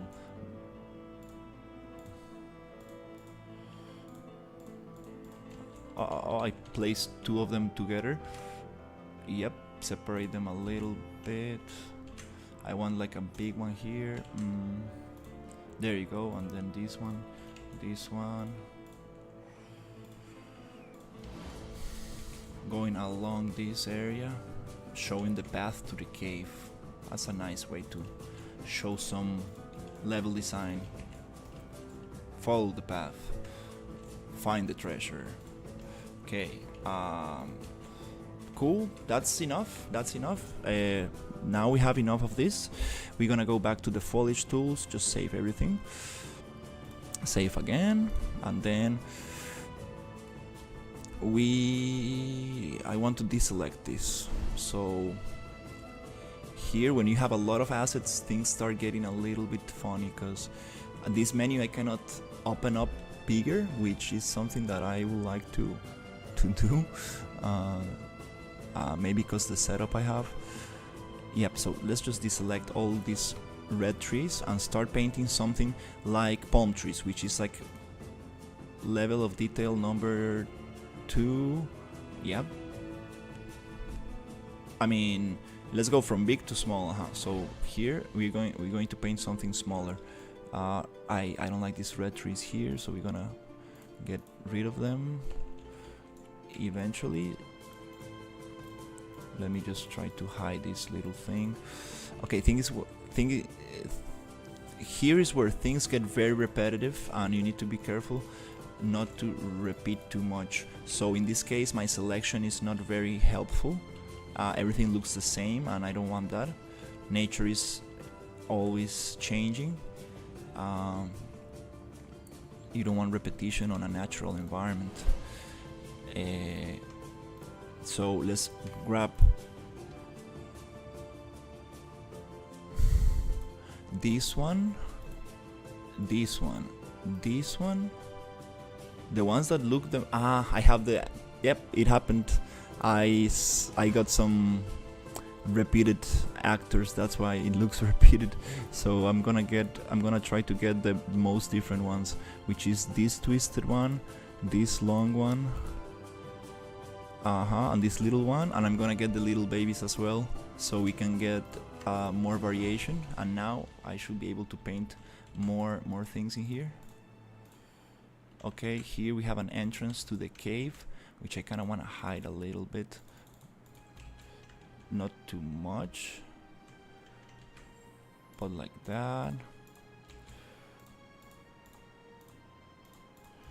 Nice. They look too yellow. I want to make them greener. They look a little bit too yellow for my liking, these palm trees. A little bit dry. We need to make them more lush. So I might change the material a little bit. Yep. So I want to like place them around the town.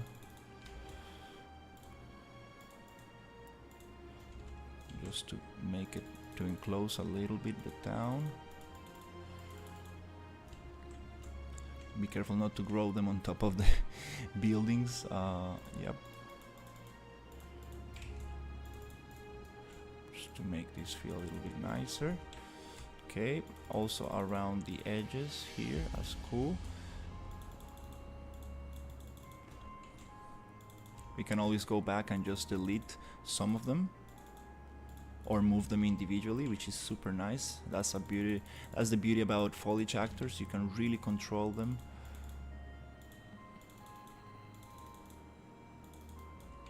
Okay. Here I kind of want to make an island of... be careful. Kind of want to make an island of vegetation.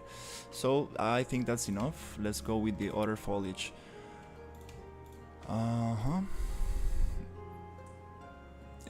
The other foliage I want is the smaller one. So we're gonna get little bushes like these, these ones as well, and then we get into small grasses and flowers. So this is great for the little edges.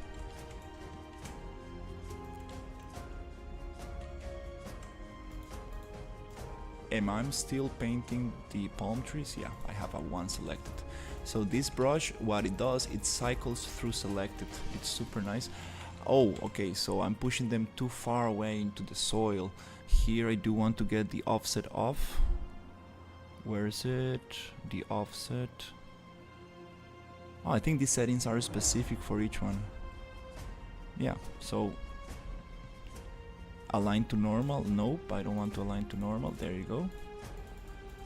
Okay. And the slope angle, I like to keep it 180. Doesn't matter if you paint over a wall, it will spawn. Here we're having issues with some kind of them. Yeah, when you have a very big slope, usually things get a little bit more difficult to paint.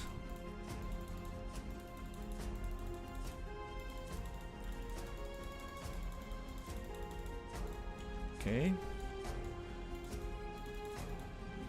Okay, let's try to push them a little bit around this town. Yep, just a little bit here.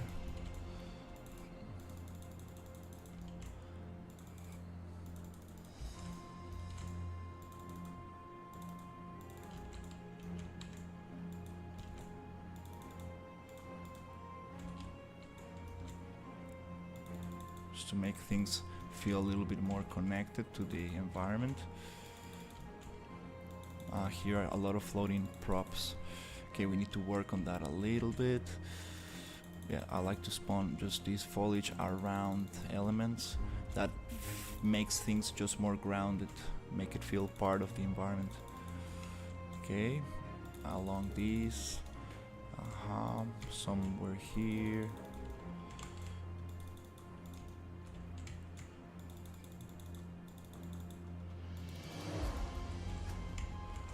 Okay, let's go here.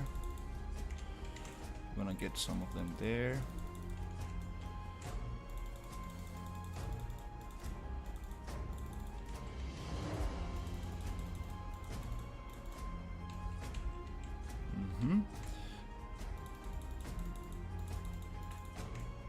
You can do this with a bigger brush and just spawn a bunch of them, but I never get the results I want doing that. I like to just single place a little, which is a super quick way to place assets. And sometimes you don't place them exactly where you want, but that's where you go back and just polish a little bit. But you get the main idea of main feeling for the environment.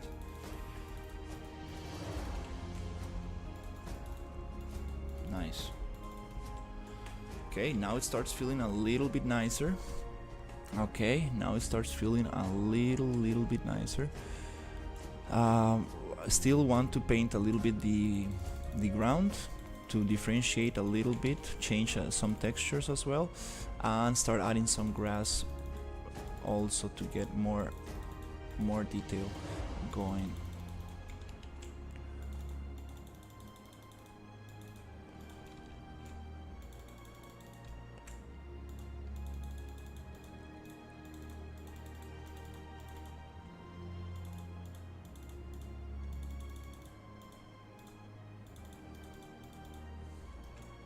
Okay. Also here we want to integrate these hills into the island. We want to integrate all of these.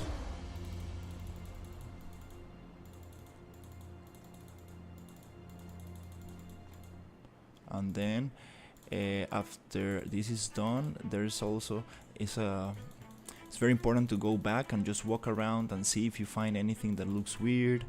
That fern growing on the rooftop, it's possible. And then you start deleting and moving and pushing a little bit, and that's the polishing part.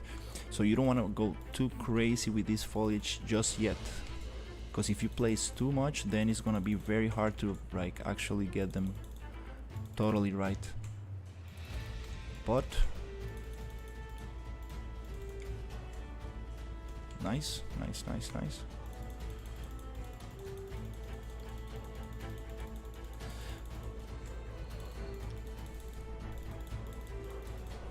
Nice. Okay, cool.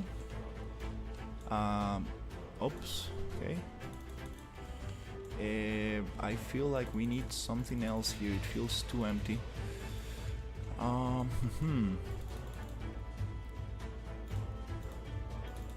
Okay, feels too empty around here. We need to add the grass types. Okay, I mean the grass type, not the grass foliage right here. Let's take this one off, and let's start selecting the little grass, and then I will just add the flowers, and I think it's gonna look much nicer.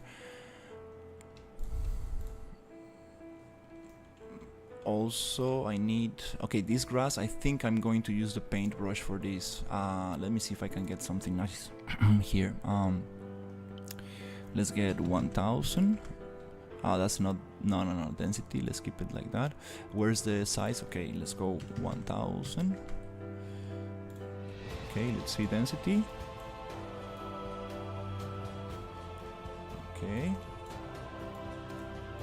let's just deselect static meshes so it only paints on the landscape. Okay, for this it works very nice. And then maybe we can go a little bit more density, 250.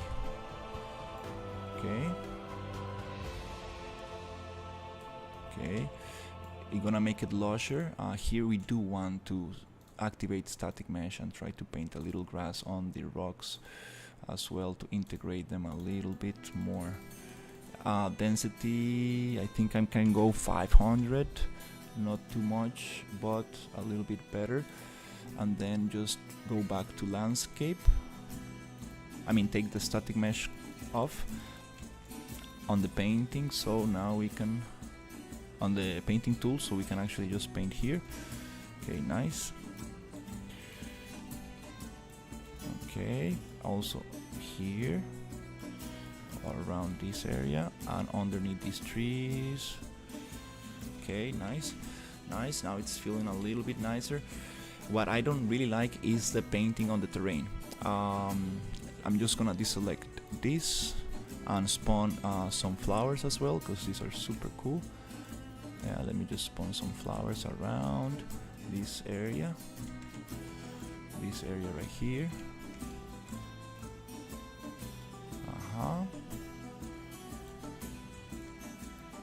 Let's see how it looks. A little bit around this and this and this and this. Okay, nice. I kind of want to get more of the palm trees.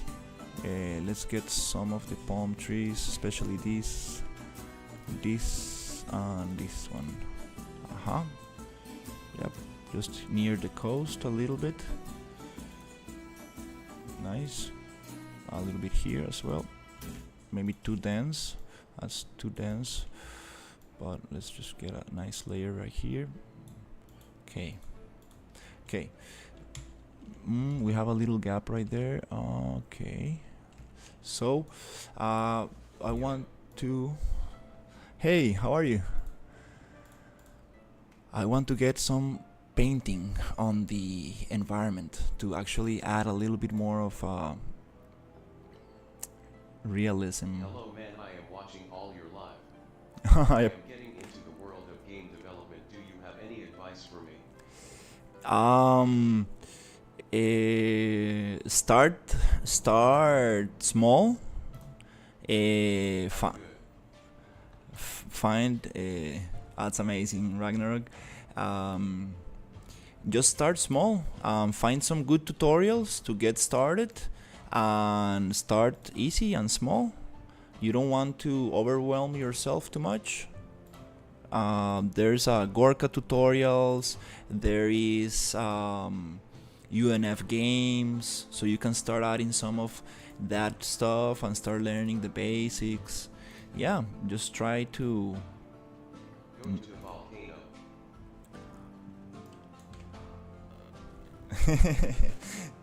the volcano caves, and then inside the caves there's a lost city inside. So that's for another story. That's another day. Now we're working on the coastal environment. Nope, not like that. Just click on the landscape for very nice and soft painting. Oops, yeah, just like this. I'm starting to learn how to use these brushes because it's very delicate and you need to be very patient. Give me that nice green on the edges. Nice. Now I want to have a super nice brown, but also just have it very softly right there, like this, underneath the houses. I want some soil underneath the... Oops, not like that, not like that. Let's go brush fall off and change a little bit the fall off to see if we can get that blending effect I'm looking for, which is 0.1, I guess. No, it's the other way around, 1. I want the most amount of fall off. Is it like that? I don't see. Yeah, and then tool strength 0.1. Just want a tiny bit. There you go. I'm getting that little blending I was looking for. Oof, this took me a long time to get right. I really needed to play with the materials a little bit, so maybe 0.3.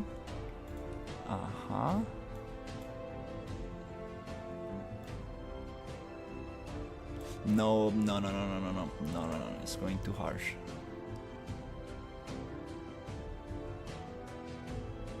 You need to find the right combination between the size of the brush and the strength and everything. Is such a nice kind of combination of things, and it's very hard to find that very sweet spot.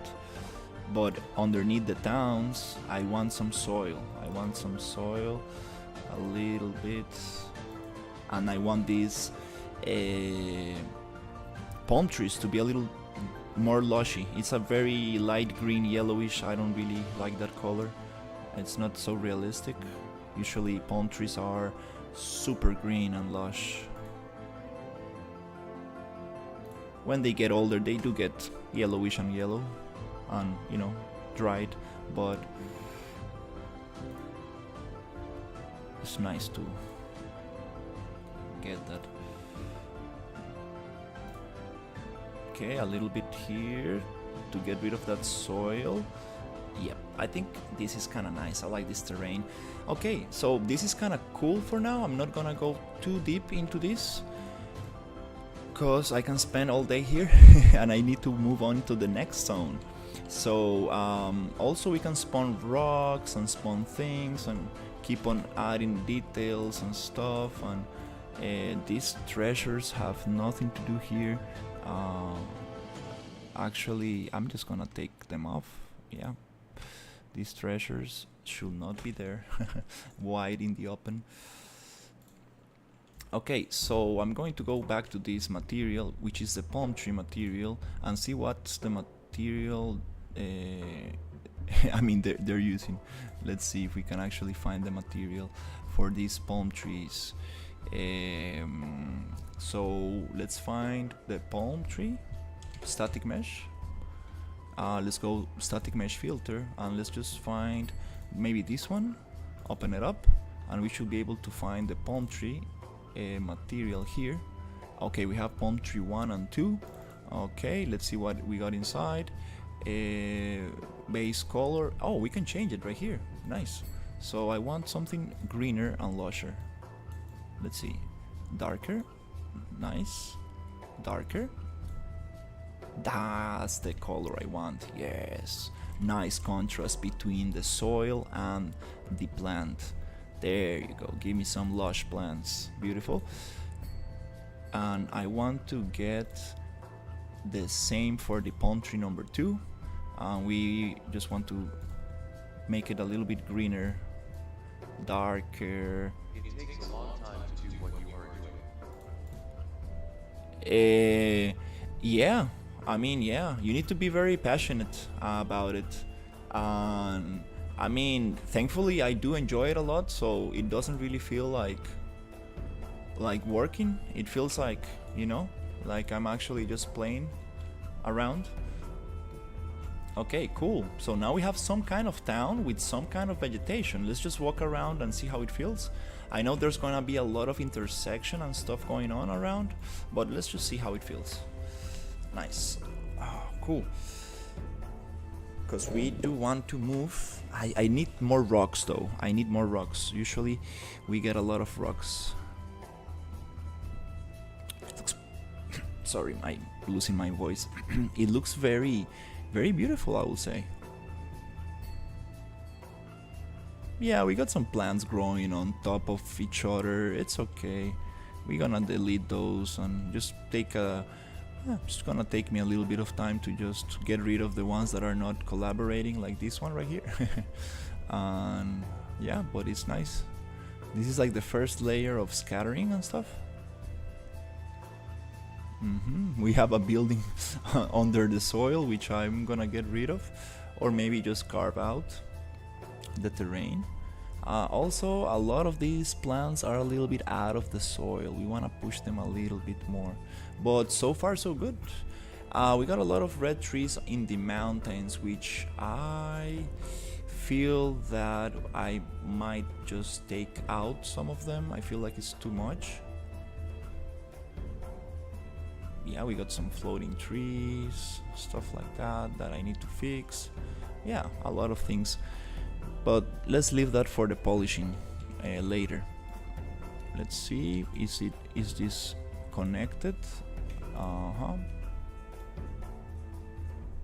Stuff like that. Nice. I like this green coming from the edge. It makes a lot of sense, where sand starts mixing with soil and then a little bit of moss and you know, grass and whatever starts growing on it. So yeah, it just needs a little bit of polishing. And here I do want to paint a little bit of the pathway for the player to know where he is going, because this feels like a little bit too scattered. Now it's time to get the eraser brush and start erasing some assets, some foliage, and make it a little bit more clear where you can walk, where you cannot. But it's okay, that's something that we're gonna do on the next pass. Right now I just really looking for any kind of very obvious mistakes that really catch my eye. I kind of want to just push this down. These trees look nice, but I would like them to have actually leaves.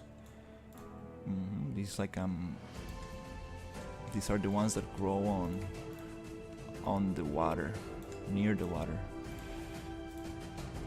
They don't really make sense here in the sand. They actually like to be always in the water, but it's okay.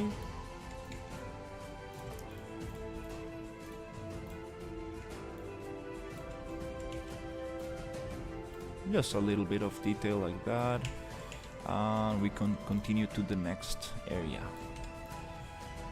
trying to get up. I like this transition in the soil, that's nice. In the terrain, Now we get into a little bit more of a lushy area. These palm trees, I need to be careful with them because they're too twisted. These red trees growing on the rocks, I might get rid of them, not really like them that much. Yep. But so far it's kind of working. Some floating stuff around here. Nice. Okay, that's good. I think we got some basic areas. I think these rocks also, I don't want them for now. And then we can actually work on the underwater areas, which is super cool. Yeah, I think that's kind of nice for now.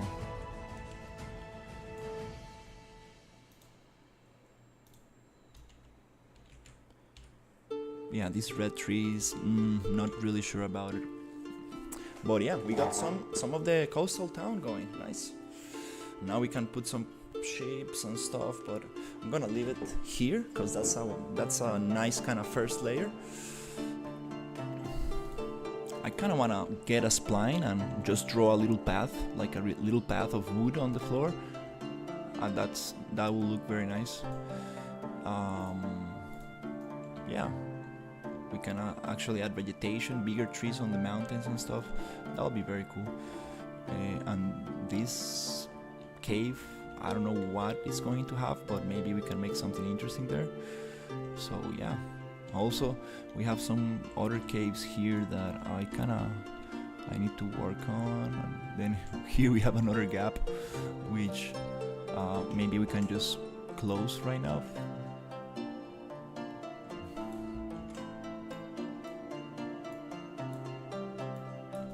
But we can close it in an interesting way by actually making it like this. Push this up a little. Oh, let's see how it looks. And then push this other one up as well, like that. Cool. Gives a little bit more detail. Nice. So, yeah.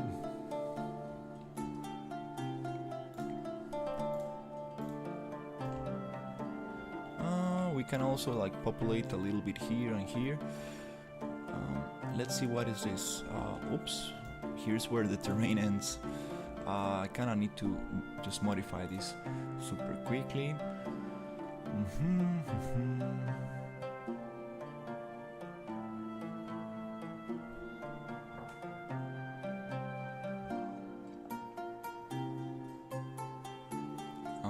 Let's go sculpt and then just go big a little bit with the size right here.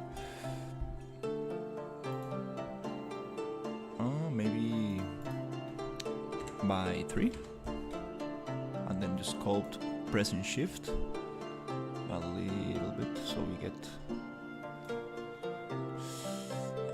okay, this I need to work a little bit on, but that transition between the bottom of the sea and this coastline, yeah, that's okay for now. Okay, nice. All these rocks can also be on the floor. Yeah. Can also add a little bit of buildings here and so on. Yeah, these red trees.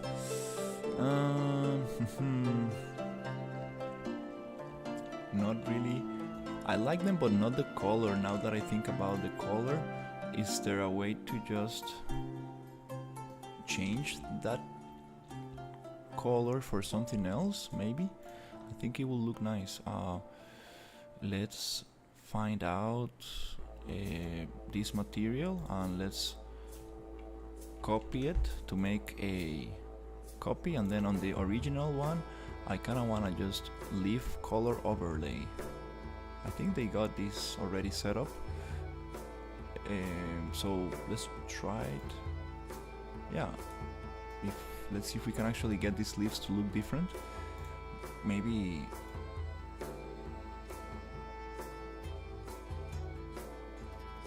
we cannot do much. it can go full red.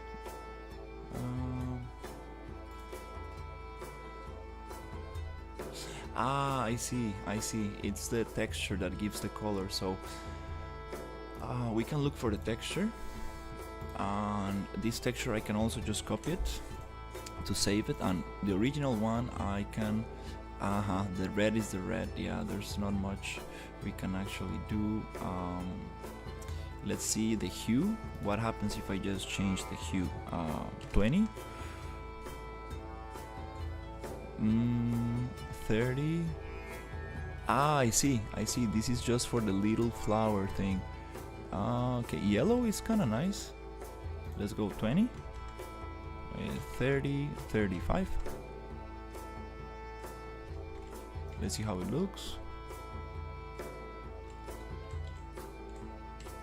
Yeah, I just want to change the red one. Let's think about it. Where can I change the red color? Is it the base tree? Parent? No, that's the parent of the whole thing. Leaf texture.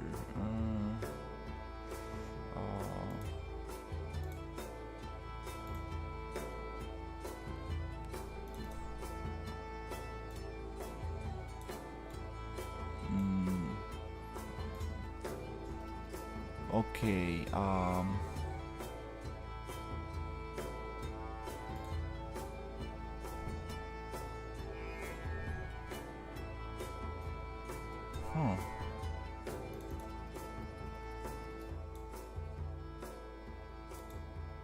frosting color.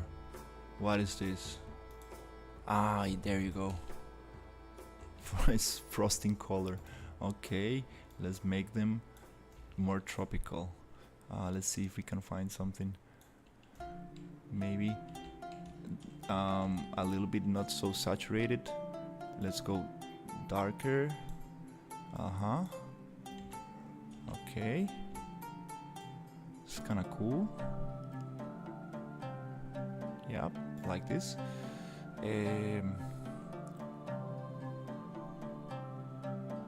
Still is too saturated, I guess.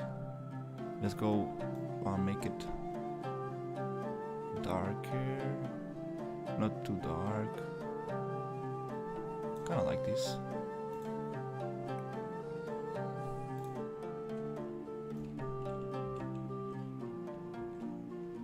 Feels a little bit more integrated, because that red tree, so yeah, it was too much contrast. I think this is nice. Okay, nice. A lot to learn from these materials, actually. Very nice how they set it up, this vegetation. The Cinti Polygon Studios, very cool stuff. A lot to learn from them. Okay, nice. Okay, I like this. Now it looks a little bit more integrated. Very cool. Okay, this cave, I kind of wanna just get some of these assets and just push them a little bit farther away, because the cave looks way too opened and it's a little bit. Let's try to push it a little bit like this, a little bit deeper inside.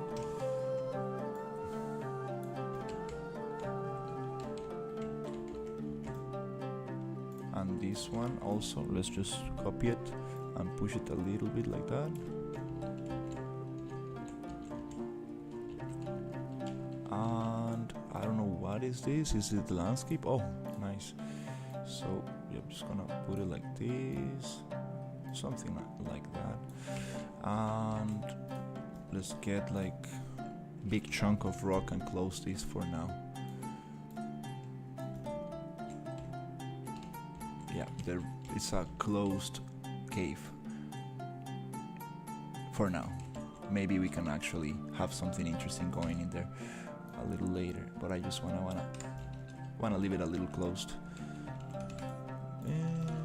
Yep, that's kind of.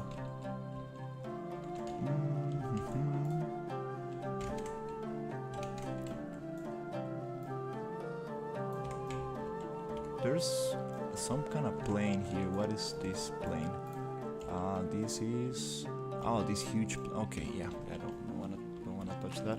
There's some heavy intersection going between meshes there. So yeah, that's pretty cool. Okay, that was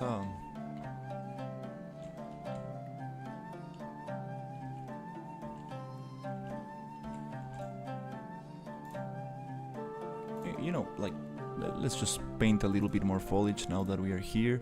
Kind of like, yeah, just might as well just paint over a little bit, a little. Oh no, let me get the palm trees off. Yeah, we don't want the palm trees right now. We just want the grass and the flowers, the bushes, and stuff like that, to just get a little bit more here, so it doesn't feel like they're by themselves. A little bit here, just to add a little. Nice. And also on this area, just add a little bit.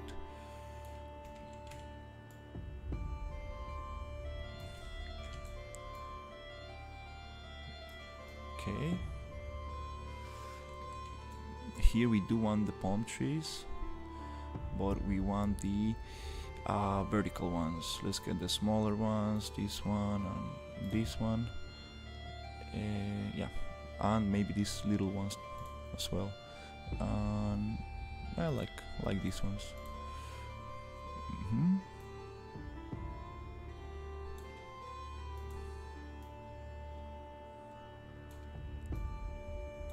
Just so we don't leave that a little bit empty.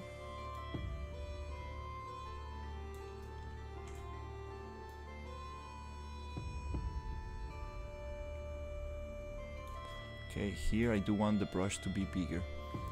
Let's see, brush, let's go 2000.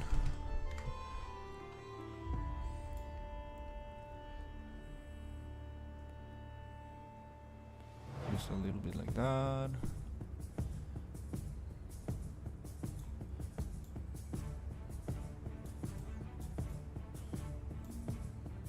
Just as a placeholder, because this is a very big area that we need to like fill in with something else. But for now, I think it's kind of nice to have some trees growing in there. Nice. Okay, cool.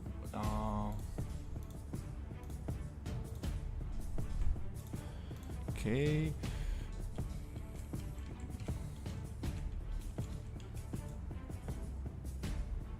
Okay, let's just give it a quick play and see how it looks from the player perspective.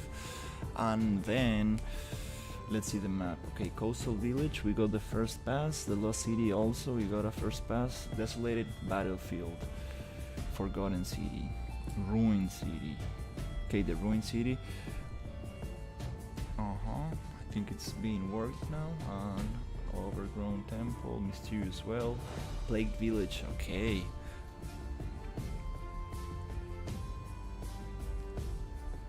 Nice. This water is nice. It's moving a little bit. Maybe too much, but we have some other assets here that are not part of the same family that we definitely need to work on. Floating little starfish. If you ever see a starfish in the water, don't pull it out because it dries up. Leave it in the water. Poor starfish, nobody knows how they work. Nice. So, yep. Let's just see. These ones I'm gonna get rid of. Also these ones. Nice torches. We can definitely add torches and stuff. These ones, yeah, it's okay. I'm just gonna leave them for now. And here a little shell, kind of cool. I can paint those with foliage tools also. When I'm getting into the underwater environments, I will add a little bit of this seaweed and everything. That's super cool. So let's just try to drop it a little bit. Oh, okay, the collisions are not.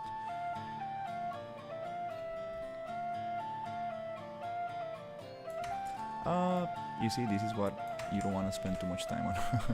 Just placing one shell. Nice. Okay, let's just fly around a little bit.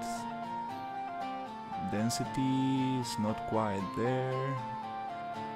I like the transition between green and yellow. I like that on the floor. We need rocks. We need a bunch of rocks. We got the big rocks. We need middle and small rocks for sure to add more. Here we do have problems with this gap in here. It's okay. Those things I'm going to solve a little bit later. This looks kind of cool. I kind of want to make some water here, like I don't know, maybe like little lake or something, and then have some like small waterfalls falling into there. Maybe we can make a little river that goes through this town. That would be nice. Textures on the floor look a little bit weird. I need to get this landscape material working much better. These colors are too bright. It's okay, I'm gonna change that eventually. Yep.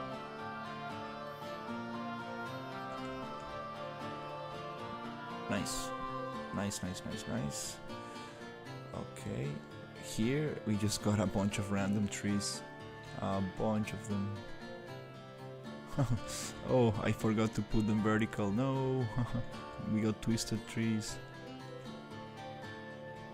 More twisted than actually we need, but it's okay. You see, this is what you want to like avoid, like big areas of just the same thing over and over. This is what you want to avoid. That's why you want to add like big props, like this arc right here, that really differentiates and shows like something different. So here we need more things that differentiate, like one big tree or something. Okay, so that's very cool. I got that area worked on. Then we need to decide what to do with these other islands here. I kind of want to place them, maybe one here and maybe another one there. That's kind of cool. Okay. Let's see. Okay, let me just check my references and see what do we have. Because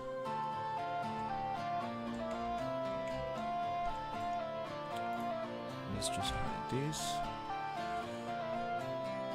The Dragon Island. Nice. It's time to change the thumbnail for these videos. Oh my god, I've been using the same thumbnail for years. It's time to actually make some new beautiful thumbnail. Let's see, what can we do? Okay. Let me just check super quickly.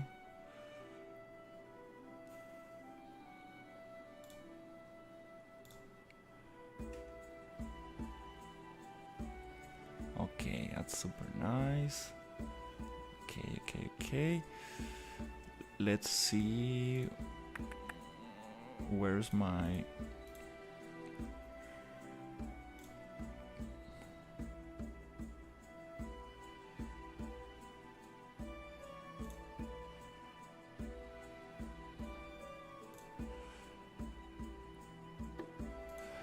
Let me see where's the reference that it gave me. Okay, so we got... Okay, okay, let me see what areas do I have actually here. Okay, the desolated battlefield, forgotten city, overgrown temple, mysterious well, plagued village, home village, hidden library, crumbling tower. Let me just do the ones that I got reference for. So we have the Shadow Fortress, very interesting place. Then we got the Plagued City, the desert environment, underground arena. This is super cool, kind of want to work on that one. So yeah, let me just tackle this down little by little. I want to leave the Shadow Fortress for now, because this is the one that I have the most clear in my mind. I want to like solve the ones that are a little bit more blurry. And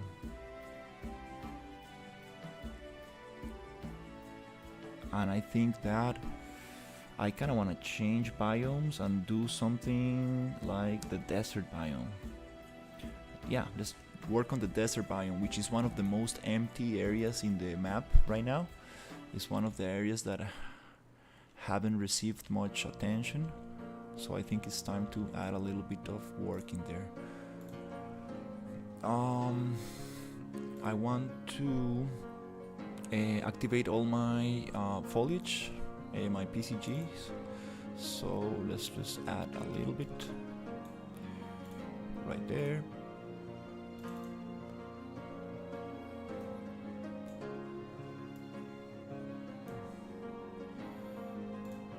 Right here, awesome. Let's activate the jungle. The jungle environment needs to be worked on a lot, and actually there's where the Plagued City is going to be. Maybe we can work on that as well. I want to give the desert a little bit of care, because it's just too empty right now. Just trying to cover up some of the areas so it doesn't feel empty everywhere. I mean, so we do have some like starting props on most of the island. Let's see. This PCG biome, the orange forest, I need to switch it up today. I got the green forest, so we're gonna just copy that and change it for an orange forest. I need to decide what. And the swamp environment.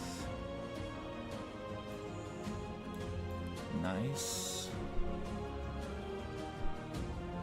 Is this the vine? Okay, no, this is not what I needed to open. Okay, the computer is calculating all the foliage that is going to be spawned by the PCG graph. So here,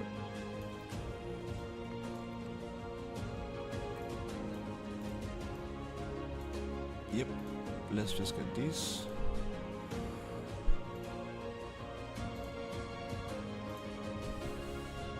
Okay, give it a second.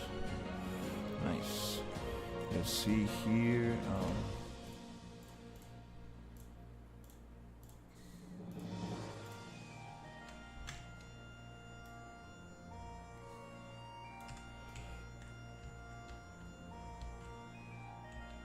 Okay, let's see what we got. I thought this was filled already. No? Okay, yeah, because we moved some rocks around. Yeah, totally forgot. So here we're gonna have some interesting areas. First I want to tackle the ones that I got reference for, and then we will continue with the rest. I want to tackle. Oh, this jungle is too. Oh my god, no. We need to like really. I like how dense it is, but definitely some of these trees are definitely not gonna make it. We need to change them. The trunk is kind of nice, but not the leaves. Maybe we can get some variation for that. Roar, the jaguar, so nice. Definitely need to see what's going to happen with that. We need to find a nicer low poly rocky style for that. Okay.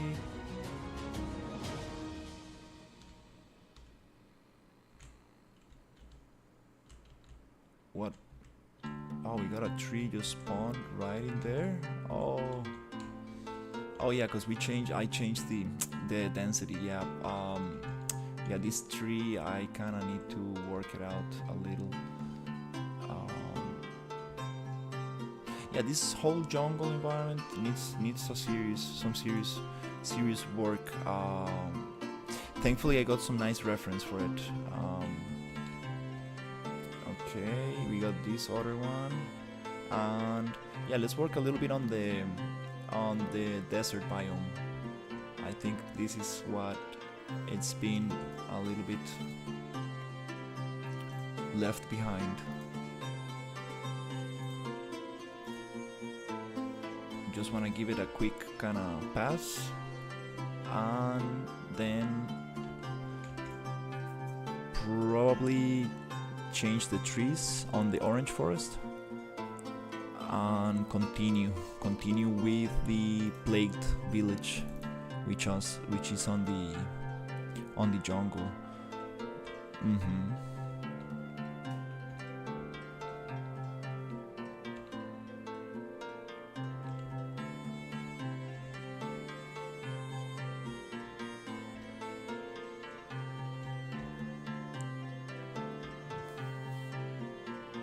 Maybe we need to cut out some trees here. It's getting too dark.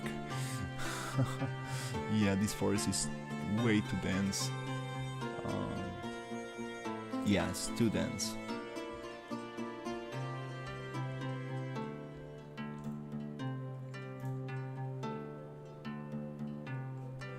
Green forest biome, and I'm going to just change it a little bit.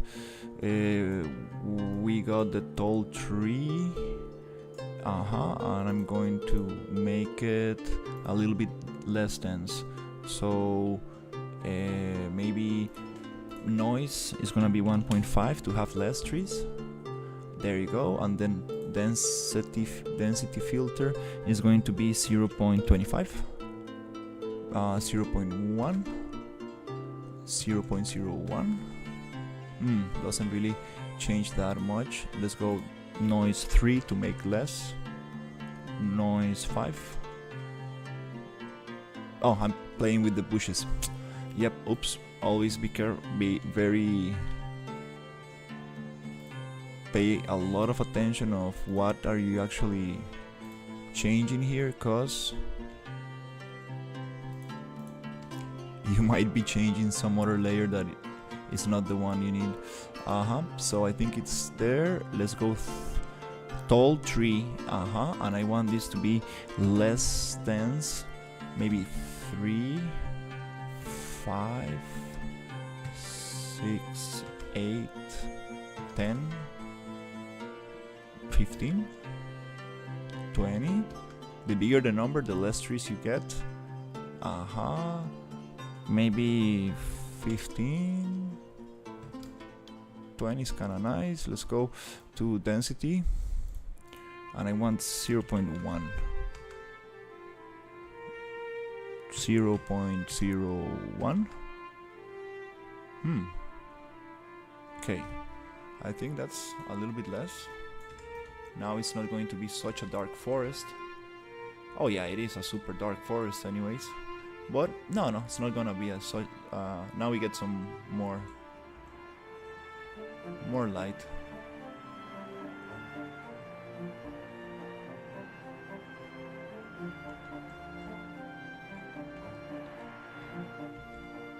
That's a little bit nicer.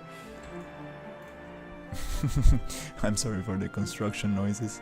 Hopefully they're not too loud. And let's get the trunks. These trunks are too big. Let's go transform, scale, and get them a little bit smaller. 0.2. That's a little bit too small. 0.3. 0.5. That's okay. Maybe the seed, we can move them around a little. Whoa.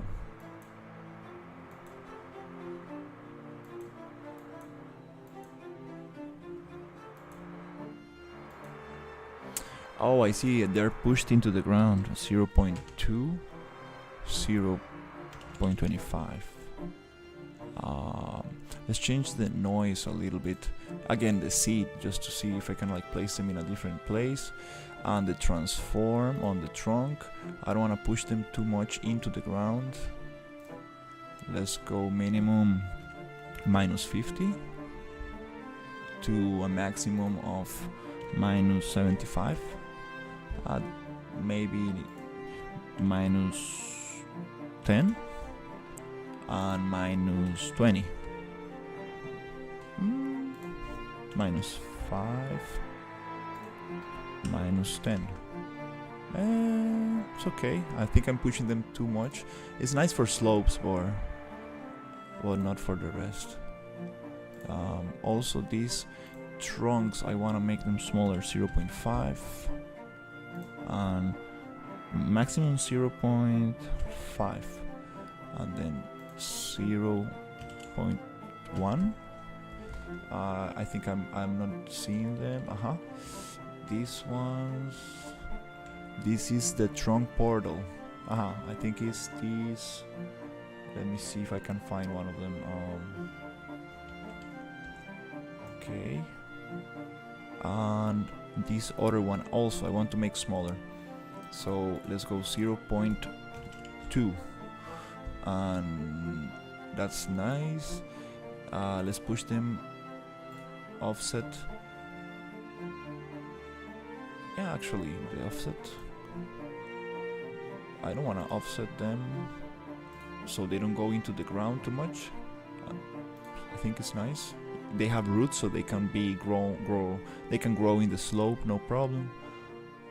It's a nice asset that looks nice from that position. And yeah, I think this is nice. A little bit nicer for the these bushes. I think I'm gonna get rid of them. But yep, that's a nicer forest now. It feels a little bit more less dense and a little bit nicer, less dark. Okay, cool. That's kind of nice.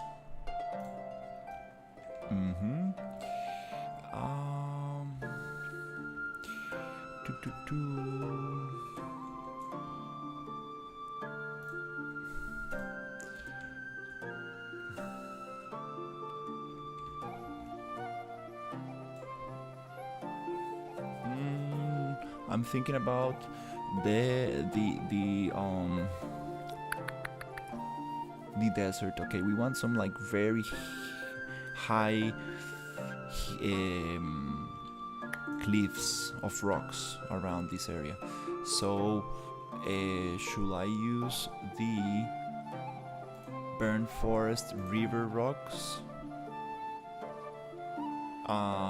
spline thing, PCG river rocks? I think we can just spawn some nice cliffs around here. Or I can use the other spline tool and just spawn some things and then delete the spline. Maybe that's a good way to do it.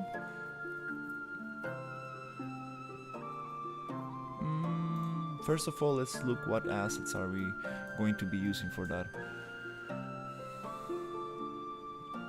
Yeah, I think I'm gonna get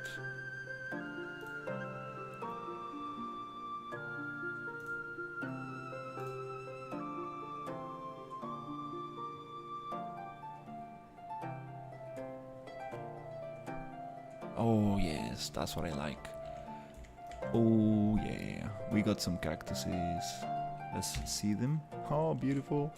Let's push them a little bit closer and see what do we have here. Nice. Okay, let's just check the assets we got. Okay, 1 cactuses.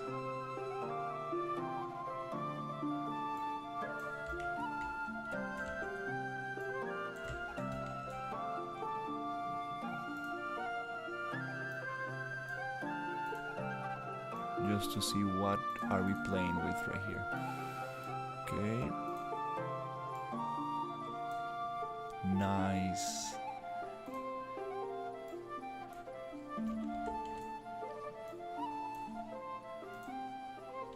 Let's just make an overlay and see what. Okay, we have a lot of the same, which is are these kind of shapes, but nice variations to fill in the gaps.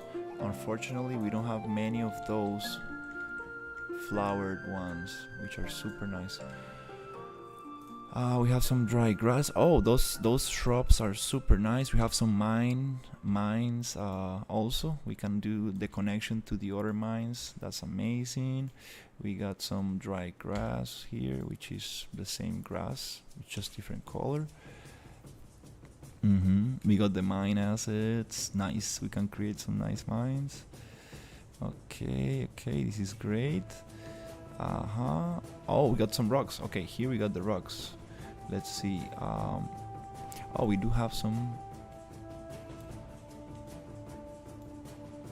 Oh, the same foliage that comes with most of the other packs. Okay. Oh, okay, they do. Okay, we do have some interesting rocks in here. And foliage. Let's see, what is this kind of. It's more of a bush kind of thing. That's interesting. A little bit more of a thicker bush. I like this. It's not sharp on the edges. Okay, let's see. Let's push it like this. Okay, I like this.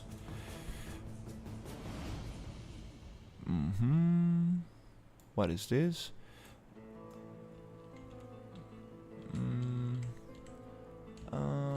No. This is more of a.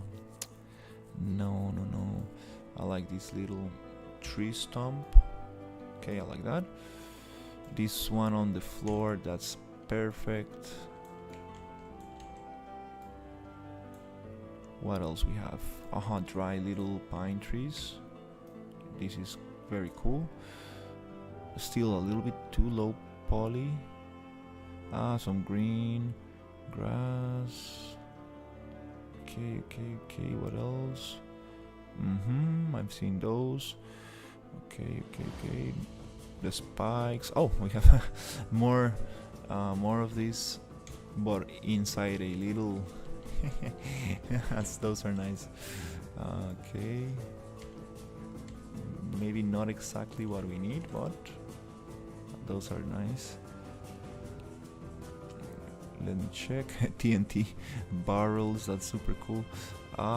Okay, yep, and a lot of mine things. Okay, that's super cool. I like the mine assets a lot because we do need it. Here is gonna be very interesting because we are going to go through the landscape. I've never done this before, making a hole on the landscape to push through and go through these other mines. So we're gonna connect those mines, and this is one of the first little biomes I made in this island, this little cave. So I'm going to go through here and connect those. Oops. Yeah, I'm gonna go through here and connect here. I'm on the vertical stream. Hey Frank, what's up?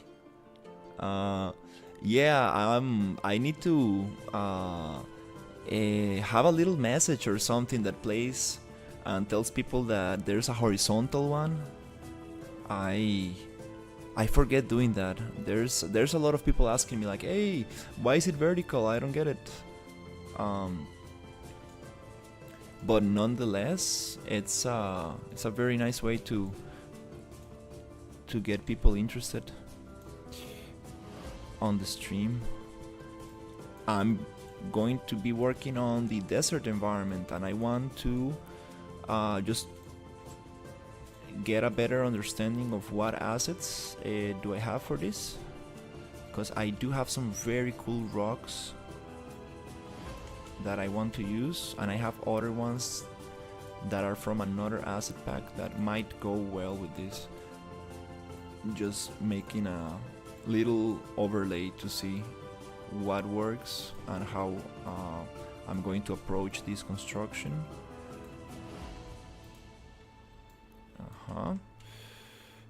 And oh, we got some cliffs. These are very good. These are very, very good assets right here. Okay, let me just place them a little bit here, trying to pick up all the pieces that I'm going to be using. These are very small. These are very small rocks. You need to take in consideration the scale also, because you don't want to be scaling very small assets too much, because then things get start looking weird a little, but that's kind of nice. So let's check the cliffs. I got this cliff right here. Oh, they're super small. Let's see.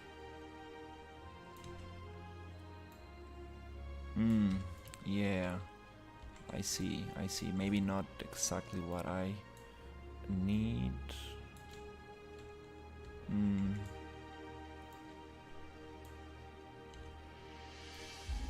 Oops. Yep, I think this is not exactly what is going to work. Maybe for some areas we can have this, but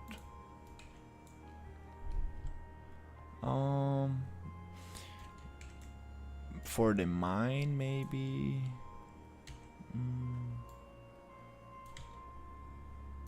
Because we cannot scale this too much.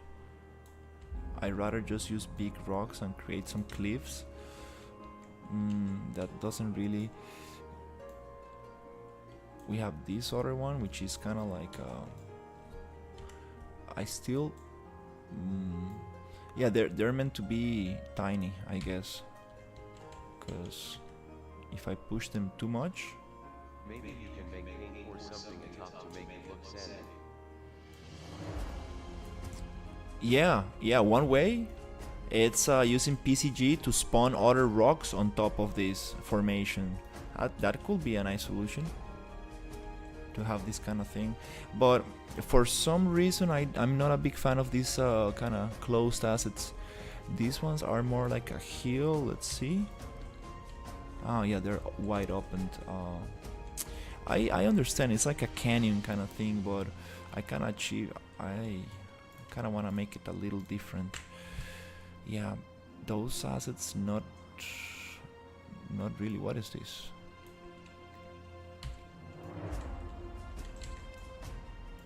Just a little block.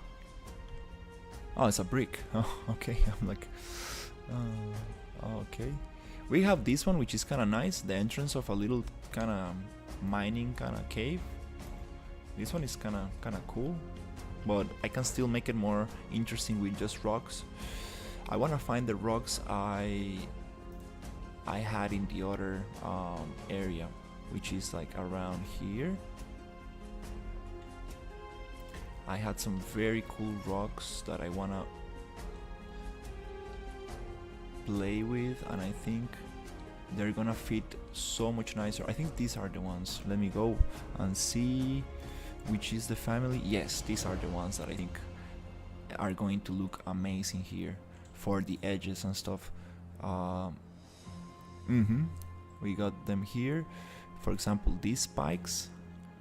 It's more like a fantasy kind of thing. You see, that's what I'm talking about. Much more interesting, and we can like really just create something very cool with this very spiky kind of area, something like that.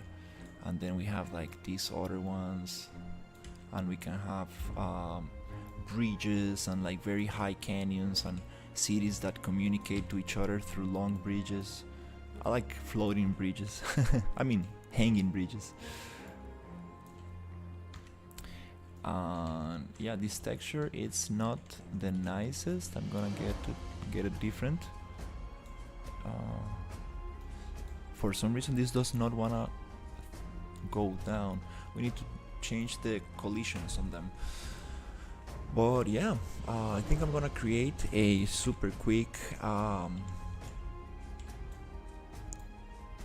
Let's see. Okay, there's something going on with the material itself. I see. You can also add smaller stones to it for a little blending. Oh yeah, definitely. We need big stones, middle, and small to have that transition. That's super important to make it look super nice. There's something that is happening with the material. If I scale it too much, it goes and repeats itself a lot. So I kind of wanna just get the, let me see, is this, yeah, I kind of want to just simplify this a little bit, and let me see if I can just copy and paste and try to just simplify this like too much. Just get rid of everything here like this, and then just connect these two right here and see how it goes. Also all of these, so I just want color and normal. That happens way too much on small games I make, it's always so annoying. What is this? Oh, this is a float. Ah, okay, I see. They're using a different thing here. No problem, let's just create a new material. I just want these textures. Super simple material. I'm just gonna make a new material and call it M Desert Rock. Just copy normal and color. Where is it? Right here. Yep, just copy that, paste that.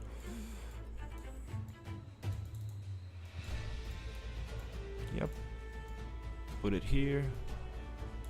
What is going on here? It's a texture object. Yeah, it's a texture object. Yep, totally get it. This is used to be, this uses triplanar. You do texture objects to be used with triplanar, so we do need to find the little texture itself and use it just like that. Now it should be able to connect, apply, and save, and we can just give it a quick how do you call it, a parameter right here, which is a constant, which is number 1, I guess. Yeah, and just put it into UVs. I totally forgot. Is it texture coordinates? Texture coordinate, and then connect it to the UVs. And now we can change the tiling of this, but I forgot how to make it into a parameter. Can we right click, start preview enable? Okay, got a little disconnected. You control this one, and this one you go right click, convert to parameter, and you call it like tiling, I guess. Something like that. And I guess this is going to control the tiling. Yep, nice. So let's keep it in 1, and then we can modify it through the material instance. Okay, so let's look for this material and then create an instance. Let's push this instance here, and if we put that instance on the rocks, now we should be able to go and open the instance and modify it right here. Tiling, nice. And we can find what the tiling is for this. Let's see, 10.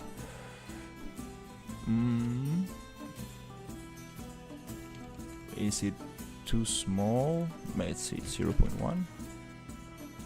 1, 2, 3.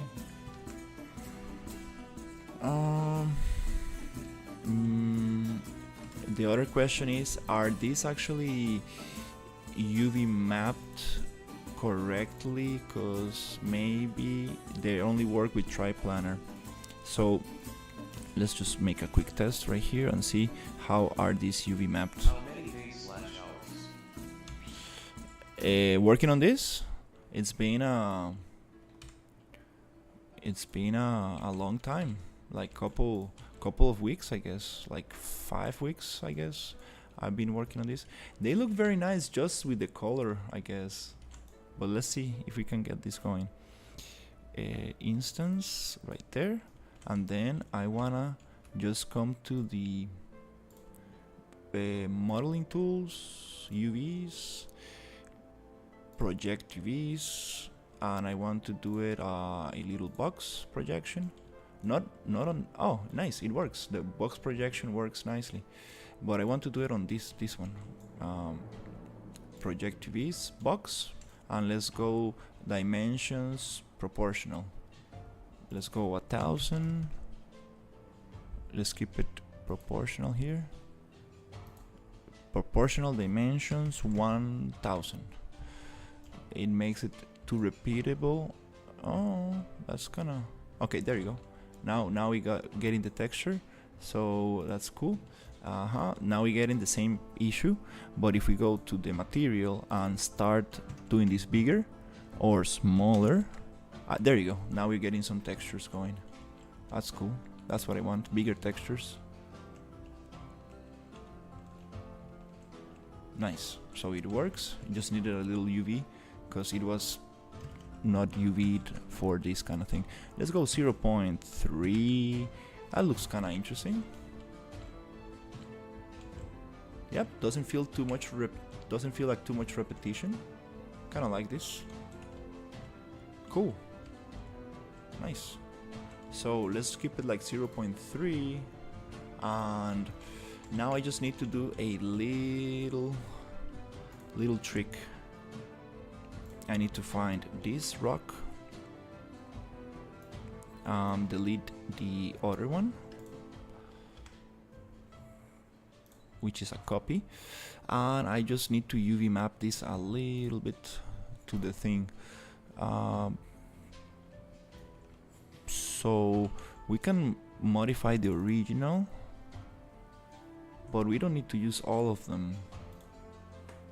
I guess I'm just going to do it for the ones I want to use without touching the original. I guess that's the best way. Yeah, just choose whatever rocks I like, because we do have some cliffs and here, and some interesting rocks I cannot use. I want to use for this. Yeah, with these rocks we can really build something very cool. So yeah, it's almost 4 p.m. I think I'm gonna just take a break.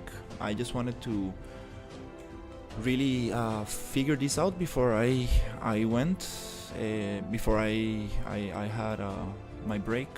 So super great. We're gonna make some interesting desert environment, which is something that I really wanted to do. And the little cave, I want to connect those caves, make this mining environment. This is gonna be very fun. Very excited about this. Just one little thing before I go, I wanna check. I appreciate it. I wanna see these orange trees, because we wanna change these orange trees for something different. Let's see.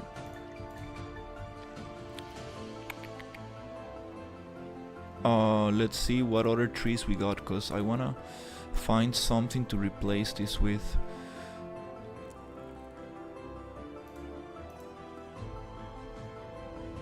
It's we got new mushrooms. That's amazing. Always impressive how productive and time efficient you are. I'm guessing it's the experience speaking. Thank you so much. Thank you so much. Not always. Sometimes I do spend a lot of time doing little things that I shouldn't be doing. Yeah. Maybe we can just use, let's see these trees. I kind of like this one. Yeah, those ones are very nice. I think that those ones are going to look nice here. Maybe those ones as well. Just make them like orangey. And these ones as well. I think, yeah, we can use those, I think. And this one, let's see. It's almost the same one, just very tall. And this one. Oh, those are a little bit more magical. We should leave those for the magic environment. The magic well forest. I think those 4 are very nice trees.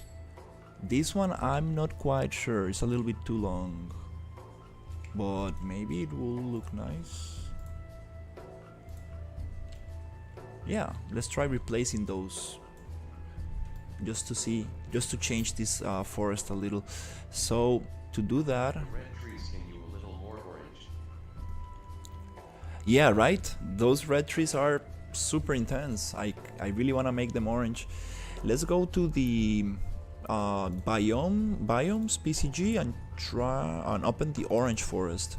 I want to change just the static meshes here.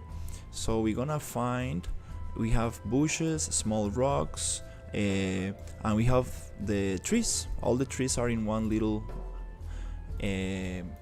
table right here. So we're gonna just change all the assets here. So the first one is called SM3 medium. Another way to do this is, let me think, biome static mesh tree, and try to just find them and grab them from the outliner. I think it's easier, so I don't need to write the name. Let's try to push, we have 4 of them, so let's get this one, then we're gonna get the second one, which is this one, then we're gonna get the third one, which is this one, and the fourth one, which is this one. And now the computer is gonna recalculate the forest, and we should probably get different trees appearing. On the red trees, I'm just gonna change it to orange. We're gonna have yellow and orange. Okay, and let's see. Yep, the computer is thinking, and we should be able to get, oh, I see a lot of mountains just repeated on the background. We need to change that. Oh, okay, I see the scale of these trees. Oops. I love the roots though, I love the roots for sure, but we need to change the scale. I love how tall they are. Maybe we need to just play a little bit with the size. Okay, let's change the color of the tree, cause it's too red. So on this material, I think I'm able to just change the leaf color to a little bit orangey, more yellowish. Yep, something along those lines. Desaturate a little, something like that. Okay, let's go accept. Nice, I like this color. Looks like, whoa, golden. Yay, I like this. Whoa, this color is nice. Let's try to copy this color again. Copy color and do the same for the other tree, which should be sharing the material but might have its own. Oh, okay. Yeah, no, I think we got it. Why is this more red? Is it the frosting? Well, even though I kind of like the variation. Yeah, kind of like the variation. One thing I don't like is how big these these are, the super big ones, and the trunk is a little bit too greenish. I wanna make it a different color. Maybe first of all, let's just make them small because they're way too big.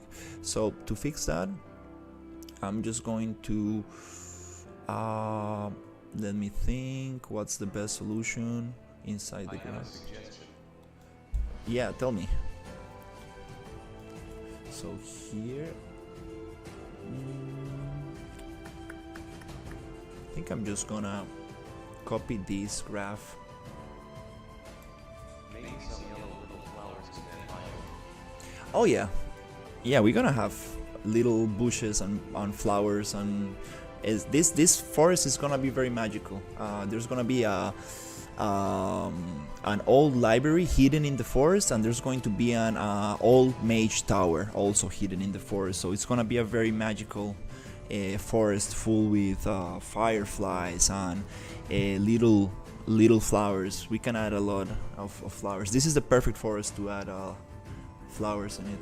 So let me stop pause the regeneration because the computer is like, oops. Yep, pause regen. And here we want to go on this giant tree. We need to just turn it off for now because we don't want, oops.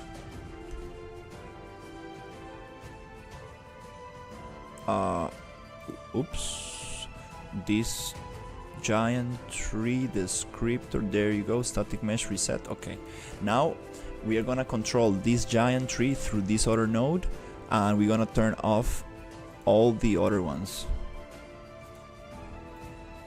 Yep, we're gonna turn off all the other nodes, all the other spawners, so it just spawns the super big one. And let me just change the colors a little bit to a little bit more orangey. And this one, let's keep it like yellow, a little bit more yellow, like just to differentiate a little. And I'm gonna name it like tall tree. This is going to be the tallest tree in the forest. And this one, I just wanna connect it right here. And now let's play with the height of this. Let's make it a little bit smaller because it goes from scale minimum 3 to 5. So let me think about a good scale. Let's go 1 to 2. So now we can regenerate and see how it looks.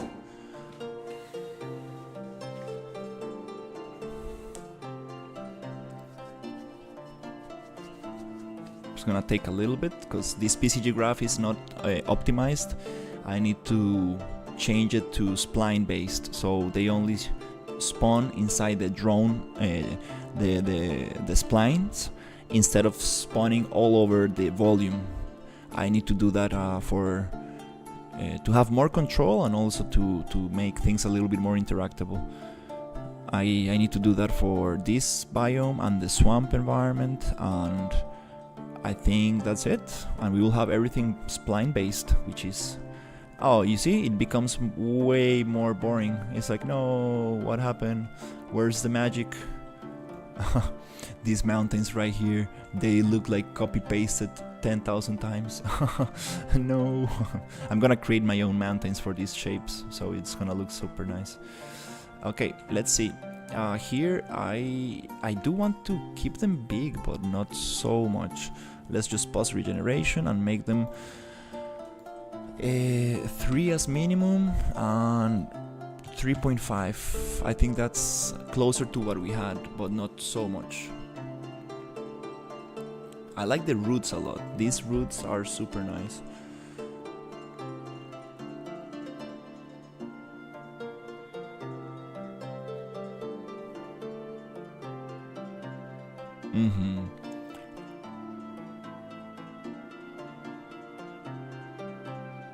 Yeah, I think I'm gonna...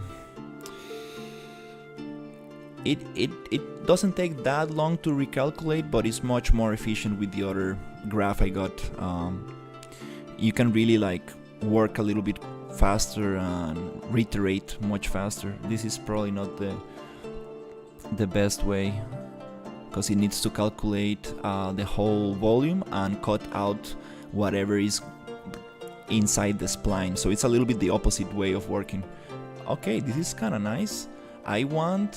This is kind of cool. I like this.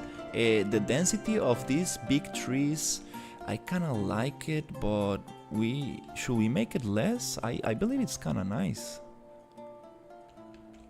Two trees growing right next to each other.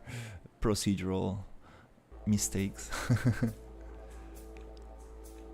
I need to watch some tutorials because I do need to learn some things for trees not to spawn on top of each other. There's a difference node that I need to learn how to use for this case.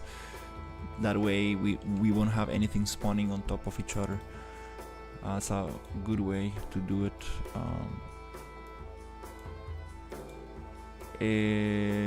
Yeah, I kind of like this.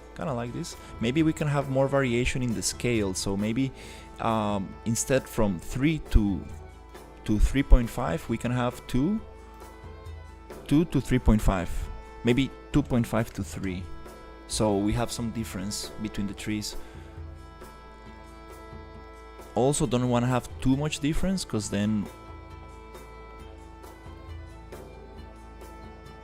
the tall trees will start intersecting the small ones. It's gonna get messy.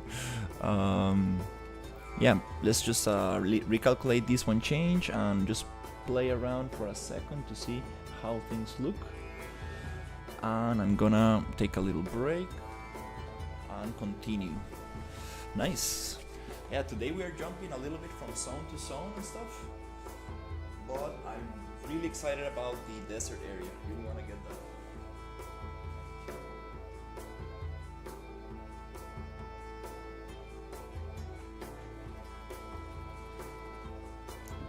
Okay, so did we got the change? I think we got the change. Yep.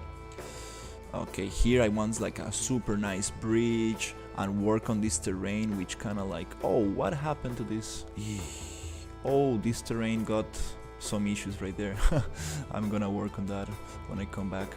That's what I really want to do today, just give the whole map a nice pass of detail. Because okay, let's give it a second. Okay, let's just save these changes. PCG is funny because like it recalculates, it allows you to move, and then it takes another hit on performance. Then you save, and then it works nicely. But we're gonna optimize it for sure to really get it moving nicer. Oh, we changed the color. What? They just changed color. I didn't touch anything, but I do like that color much better. That was funny. It's like I didn't make that change. I don't know what happened. Was it because of playing with the leaf color? I don't know. I like this change a lot. Nice yellow leaves, yay. Okay, let's just play a little bit. Let's activate the frames per second. Control Shift H to show frames per second. Okay, yeah, I always forget that shortcut. So let's just play right here.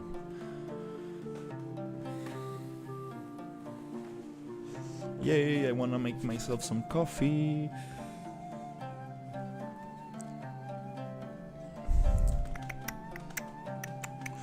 Yeah, we got some trees spawning right on top of each other. I need to find out how to do that. It's with the difference node. We need to just tell the thing that this space, tell the graph that, well, this space is being used by another tree. Please don't spawn in here. Something like that. It's probably just a couple clicks. Oh yeah, I like this. The roots are so nice, like adding roots to the environment. Wow, that's really cool. Yeah, this forest is looking much nicer than before. It's running, but let's see. Oof, no, performance is not so nice. We will need to figure out what to do with this. Look at these bushes. I need the mayhem to make them way smaller and take the collision out of the bushes, like we're not supposed to walk on them. That's funny. Oh yeah, I like these trees. I bet if we use mega lights from the new Unreal Engine version, we can get very good frame rates, because I know Lumen doesn't like moving foliage. It really takes a big performance hit. So yeah, this I don't like these bushes. We need to change the bushes for sure. But yeah, this is kind of cool. Oops. And the collision on the bushes. So yeah, we're gonna have a hidden library here, and we're gonna have a nice mage tower. Super cool stuff. The river goes through the forest. The water material. I got a new water material. Maybe I can try it here to see how it goes. Okay. Maybe I need to work on the slopes. They're a little bit too aggressive. Nice. I can even walk behind, like underneath the roots and stuff. I would like to add vines and stuff. Yeah, a little bit of vines. I like it right here, how the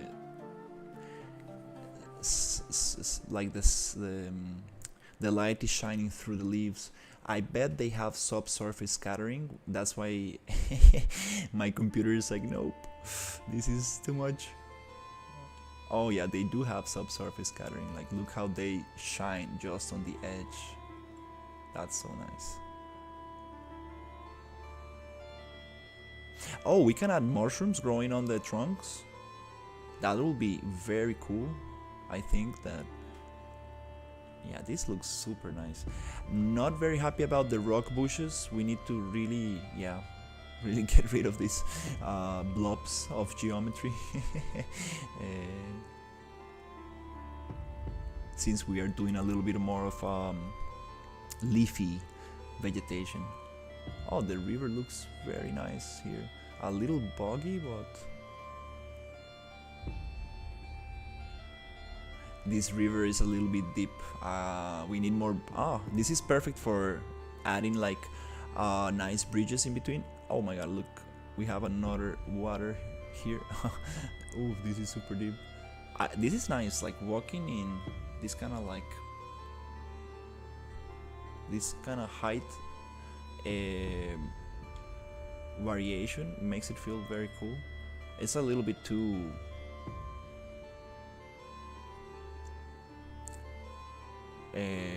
unnatural, right? Well, like we can get it like that nice spot, that nice shape of terrain.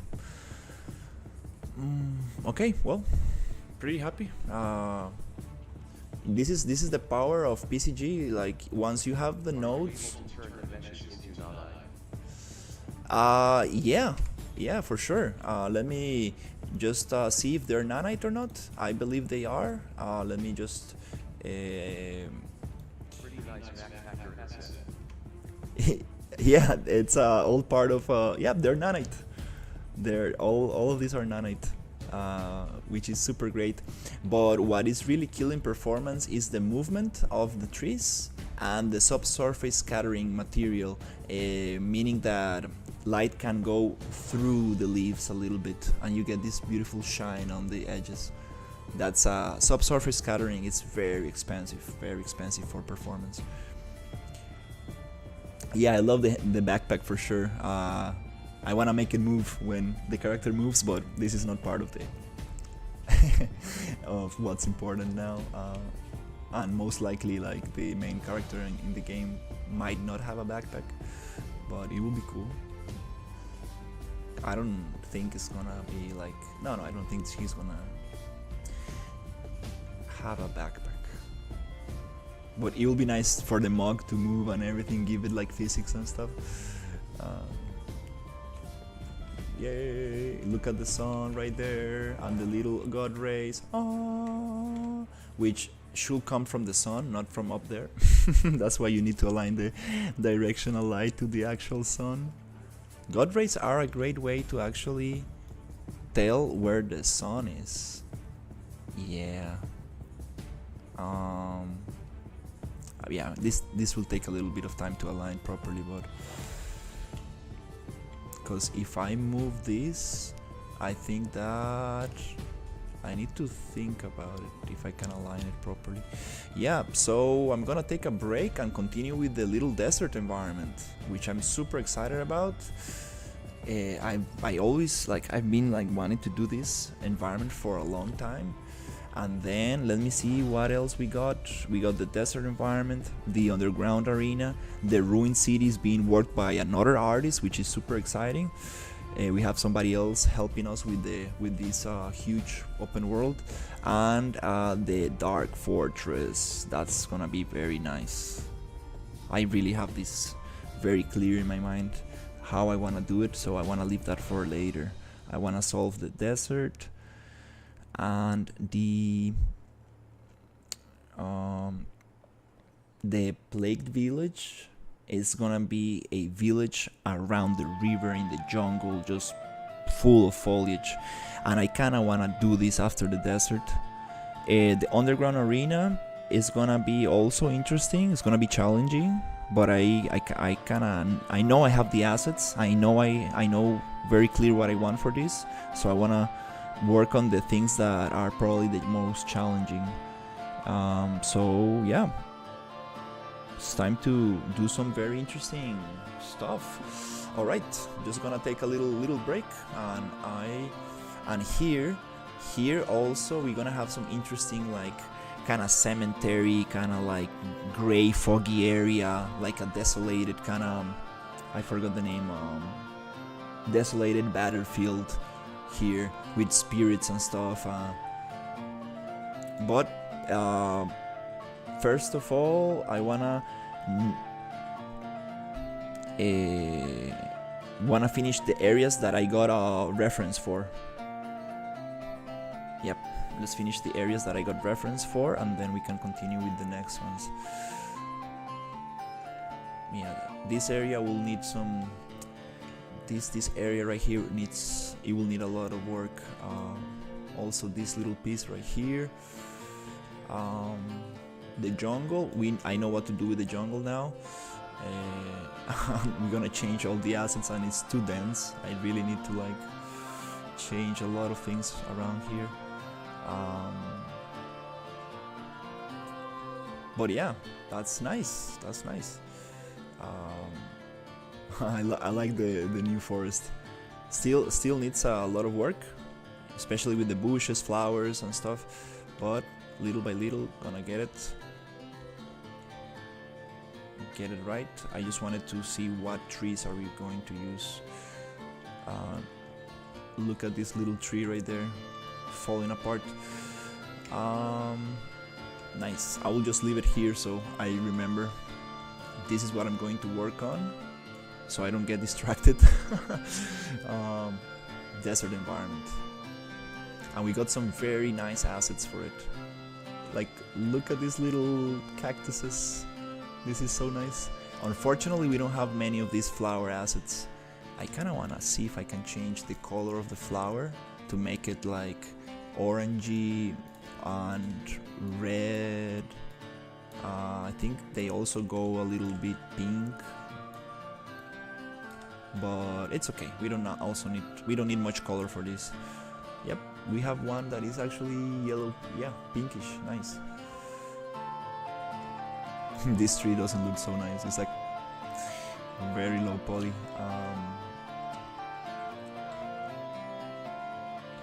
Nice. Okay, I will just leave it here and come and create some nice desert environment.